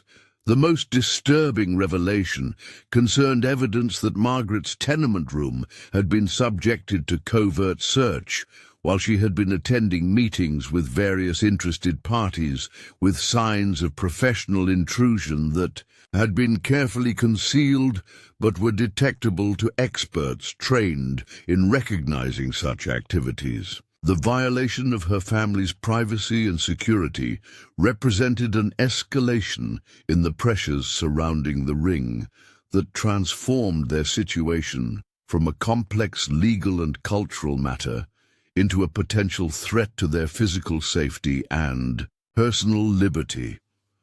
Dr. Blackwood's recommendation that Margaret and Sarah relocate immediately to more secure accommodations reflected his assessment that their current living situation had become untenable, given the level of attention and potential danger that the ring's discovery had generated.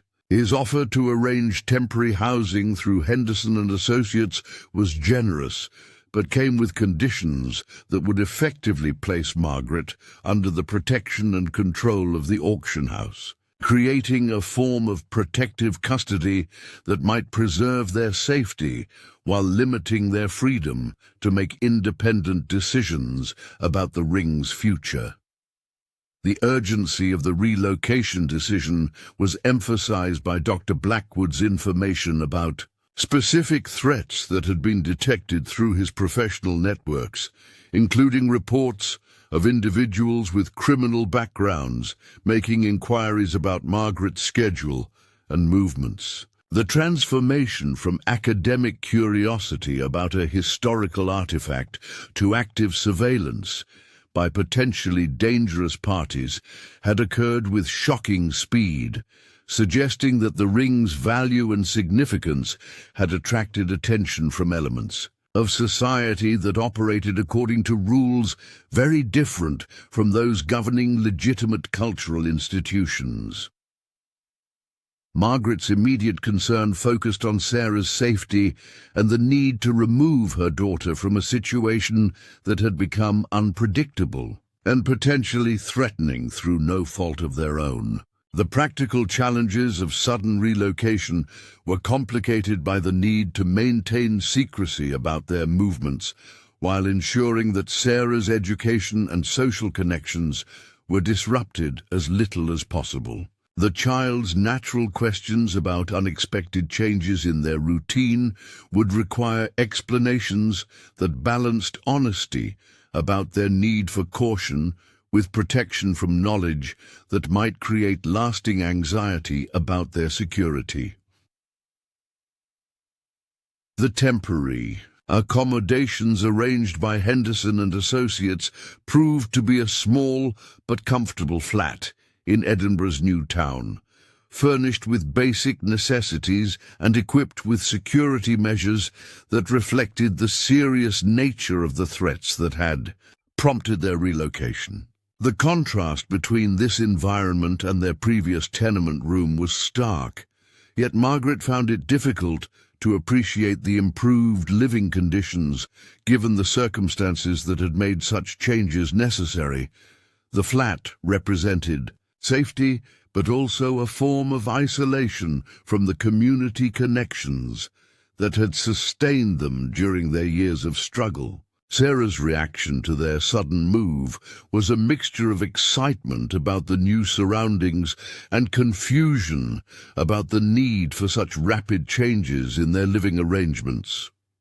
Margaret's explanations about temporary housing while their previous situation was being resolved satisfied the child's immediate curiosity, but failed to address the deeper questions about why their lives had become so complicated and uncertain. The burden of maintaining appropriate levels of information, sharing with an intelligent 8-year-old, while protecting her from adult concerns that could generate lasting fears, required constant attention to nuance and emotional sensitivity. The security protocols established for their new accommodations included restrictions on their movements that effectively limited Margaret's ability to pursue normal activities without prior coordination with Henderson and Associates security personnel. The trade-off between safety and freedom created frustrations that compounded the stress generated by uncertainty about the ring's ultimate disposition and their family's long-term prospects. The protective measures that were necessary for their immediate welfare had transformed them from independent individuals making their own choices into dependents whose decisions were subject to approval by others, whose primary concern was the ring's security rather than their personal preferences. Communication with the outside world became subject to screening and monitoring that ensured their location remained secret while preventing potentially dangerous parties from making contact through normal channels. The isolation imposed by these security measures was psychologically difficult for Margaret, who had relied on social connections within the tenement community for emotional support during years of single parenthood and financial struggle. The protection they had gained came at the cost of the informal networks that had previously provided practical assistance and human companionship during difficult periods.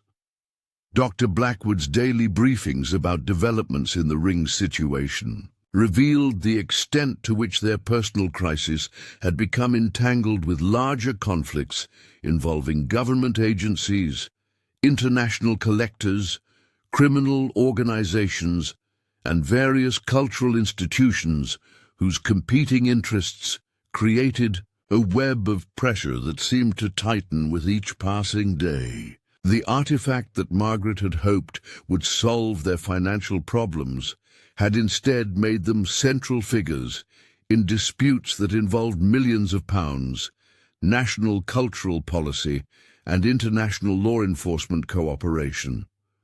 The legal complexities surrounding the ring's ownership had been further complicated by claims submitted by parties whose existence Margaret had not previously suspected, including descendants of Highland families asserting ancestral rights to Jacobite artifacts, foreign governments claiming cultural patrimony over items removed from their territories during historical conflicts, and private collectors alleging prior ownership through purchase agreements that predated the ring's recent discovery. Each claim carried potential validity, that could require extensive litigation to resolve, creating the possibility that Margaret's ownership rights might be tied up in legal proceedings for years, while providing no immediate benefit to her family's circumstances. The financial costs associated with defending her position had grown beyond Margaret's ability to manage independently, requiring legal representation that specialized in cultural property disputes and possessed experience with the international dimensions of artifact ownership conflicts. Dr. Blackwood's recommendation of attorneys qualified to handle such complex matters came with estimates of fees that exceeded the conservative valuations previously placed on the ring itself, creating the paradoxical situation where successfully defending her ownership might cost more than the artifact was worth to her personally. Margaret's growing understanding of the forces at work around the ring's disposition had led her to question whether individual ownership of such culturally significant artifacts was practically possible for someone without substantial resources and institutional support. The legal, political, and cultural systems that governed heritage objects seemed designed to favor institutions and wealthy collectors over private individuals who might accidentally discover items of extraordinary significance, creating inherent disadvantages that could not be overcome through determination or moral righteousness alone.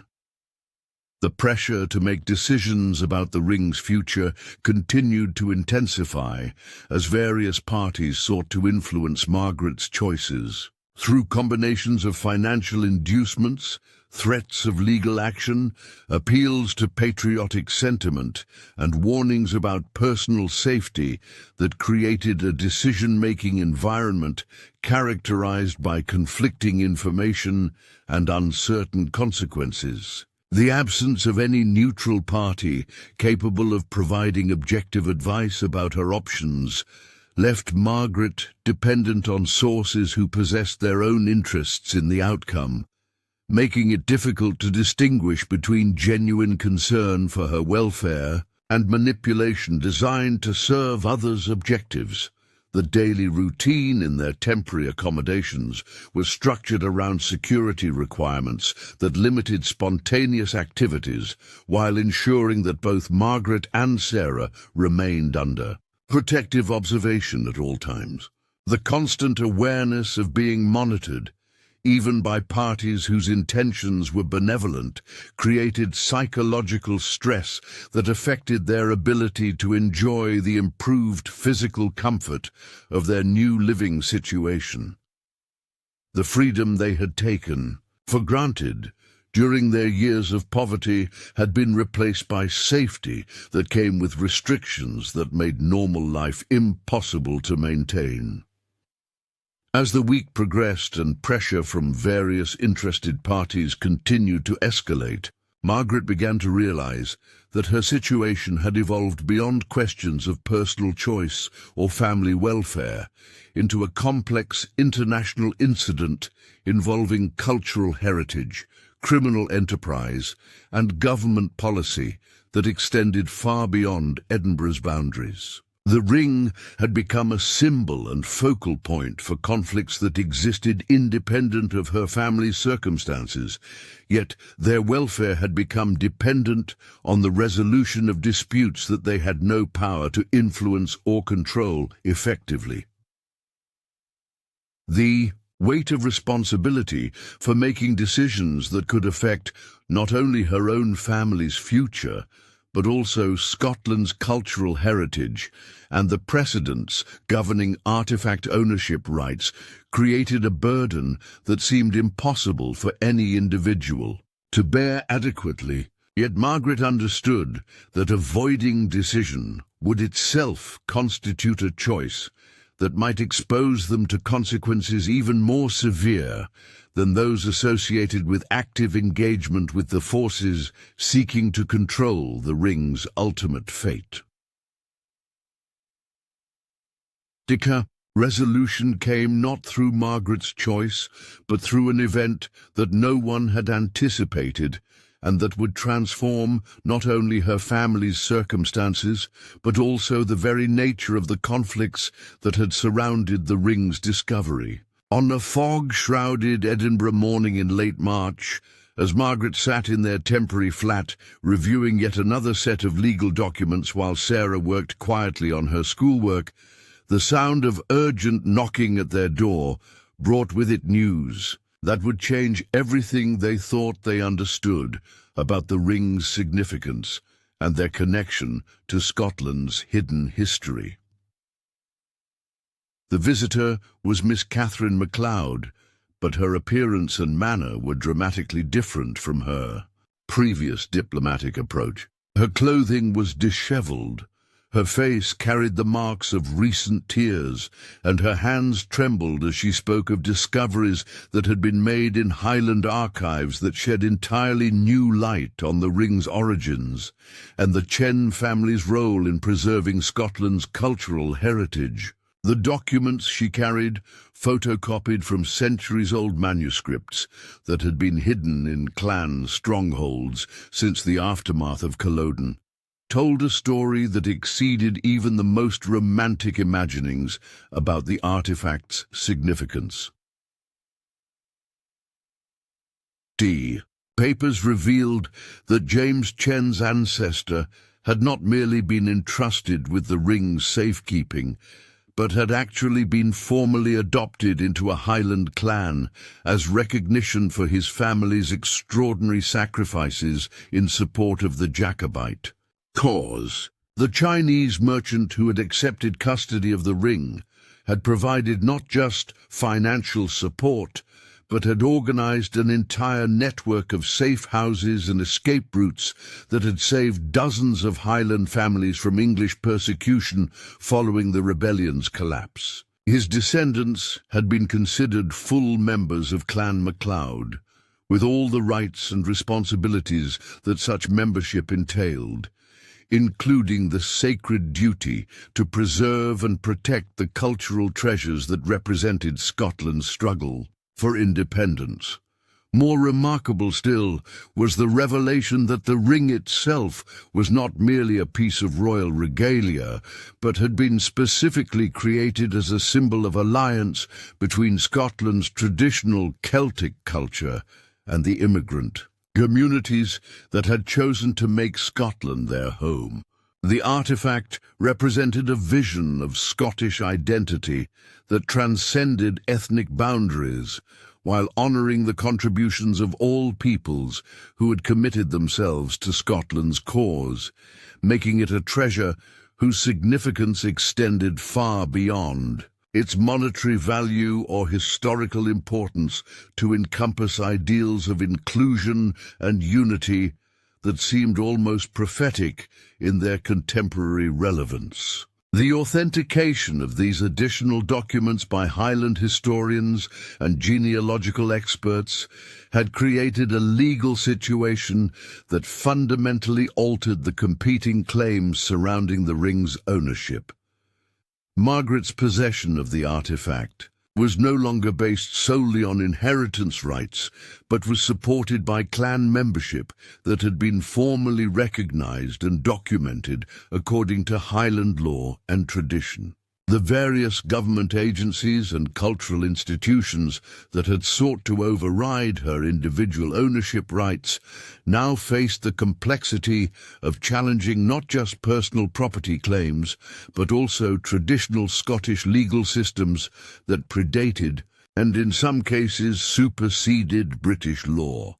The political implications of these revelations extended far beyond the immediate questions surrounding the ring's disposition, as they provided historical precedent for the inclusion of immigrant communities within Scottish cultural identity, while simultaneously demonstrating the international dimensions of Scotland's historical struggle for independence. Political movements seeking greater Scottish autonomy found in the Ring's story a powerful symbol of the multicultural foundations of Scottish nationalism, while immigrant communities throughout Scotland discovered a historical validation of their belonging that had been absent from conventional narratives of Scottish heritage.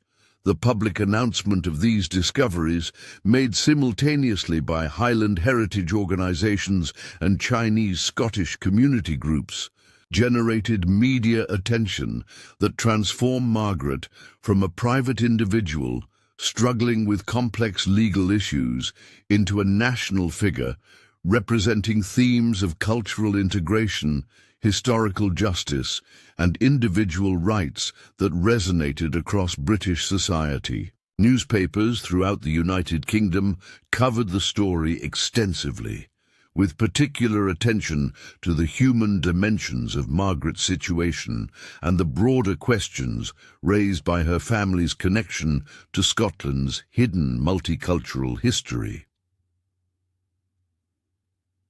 B. International attention generated by the story attracted support from unexpected quarters, including Chinese cultural organizations that recognized the historical significance of the Chen family's contributions to Scottish heritage, legal scholars who saw Margaret's case as an important precedent for individual rights in cultural property disputes, and political activists who viewed the Ring story as validation of inclusive approaches to national identity. The coalition of support that emerged around Margaret's situation possessed resources and expertise that finally provided her with the capability to negotiate effectively with the various parties seeking to control the Ring's fate.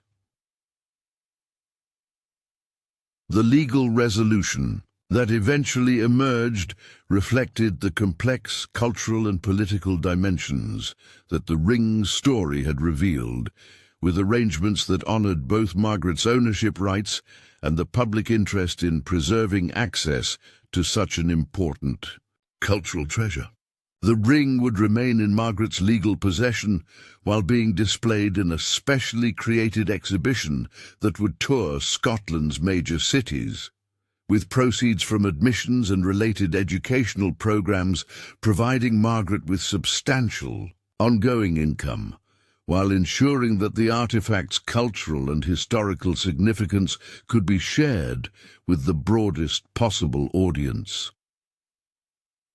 The financial settlement that accompanied this arrangement exceeded Margaret's most optimistic expectations, providing not only immediate security for her family, but also educational trusts for Sarah and future generations that would ensure the Chen family's continued connection to Scotland's cultural heritage. The various parties that had originally sought to acquire the Ring found themselves contributing to these arrangements as part of a complex agreement that transformed competitive conflict into collaborative preservation of an artifact whose significance had proven to be far greater than any single institution could adequately represent. Sarah's reaction to their transformed circumstances was a mixture of excitement about new opportunities and relief that the period of uncertainty and danger had finally ended.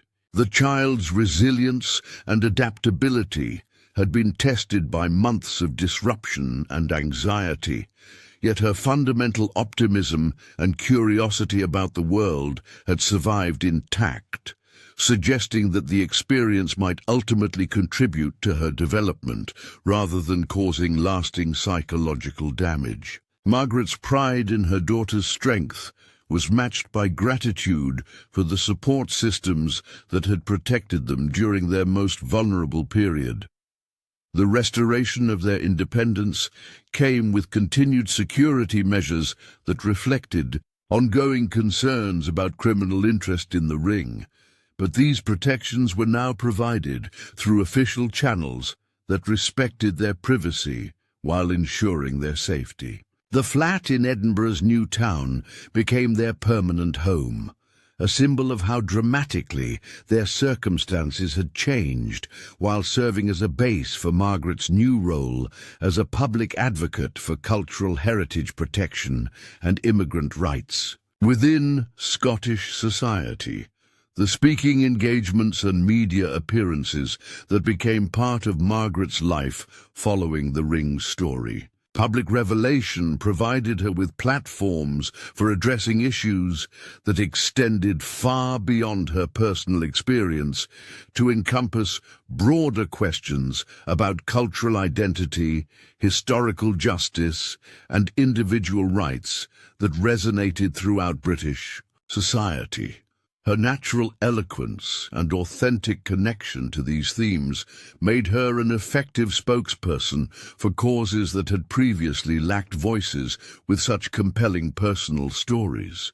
The educational opportunities that opened for Sarah as a result of their changed circumstances included access to private schools and cultural programs that would have been unimaginable during their years of struggle in the tenement. Yet Margaret was careful to ensure that her daughter maintained connections to the working-class community that had sustained them during their most difficult period, understanding that these relationships represented values and perspectives that would remain important regardless of their material prosperity. The Ring itself became a centerpiece of exhibitions that drew visitors from around the world, with its story serving as a catalyst for broader conversations about Scotland's multicultural heritage and the contributions of immigrant communities to British cultural development. The educational programs developed around the artifact reached thousands of students and adults, creating lasting impact that extended far beyond the immediate excitement generated by its discovery and authentication. The precedent established by Margaret's successful defense of her ownership rights influenced subsequent cases involving cultural property disputes, with legal scholars citing her case as an important example of how individual rights could be protected while serving broader public interests in cultural preservation and education. The collaborative model developed for the Ring's preservation and display became a template for resolving similar conflicts in ways that honored multiple legitimate interests, while avoiding the adversarial approaches that had previously characterized such disputes. As months passed and the immediate excitement surrounding the Ring's discovery settled into routine management of its ongoing exhibition and educational programs, Margaret found herself reflecting on the extraordinary journey that had transformed her from a desperate widow facing eviction into a nationally recognized advocate for cultural heritage and social justice. The changes in her circumstances seemed almost surreal when measured against the modest goals she had harbored when first seeking authentication of the mysterious artifact her husband had hidden beneath their tenement floorboards. The story of Margaret Chen and the coronation ring of Scotland had become part of the nation's cultural narrative, inspiring books, documentaries, and academic studies that explored its implications for understanding Scottish identity, immigrant contributions to British society, and the complex relationships between individual rights and collective cultural heritage. The Ring's significance had grown beyond its original historical importance to encompass contemporary questions about belonging, identity, and justice that would continue to resonate for generations to come. Sarah's development into a confident and articulate young person who understood both her family's remarkable story and her responsibilities as an inheritor of significant cultural legacy suggested that the Ring's impact would extend into the future through her generation's engagement. with the themes and values that her family's experience had brought to public attention. The Chen family's transformation from struggling immigrants to recognized contributors to Scotland's cultural heritage provided a model for how individual stories could illuminate broader historical truths while inspiring positive social change. The legacy of Margaret's courage in seeking authentication of the ring, despite the enormous personal risks and complications that such a decision entailed, would continue to influence discussions about cultural property, individual rights, and social justice long after the immediate circumstances of her discovery had become historical fact. Her story demonstrated how ordinary people could become catalysts for extraordinary changes while remaining true to their fundamental values and commitments to family and community. If this story has moved you or sparked your curiosity about Scotland's hidden history and the remarkable tales of ordinary people whose discoveries changed everything, please consider subscribing to our channel for more incredible stories of historical mystery, cultural heritage, and human resilience. Like this video if you enjoyed Margaret and Sarah's journey, and share it with others who appreciate tales of courage, determination, and the power of individual action to create lasting positive change. Your support helps us continue bringing these important stories to light and ensures that voices like Margaret's continue to inspire future generations.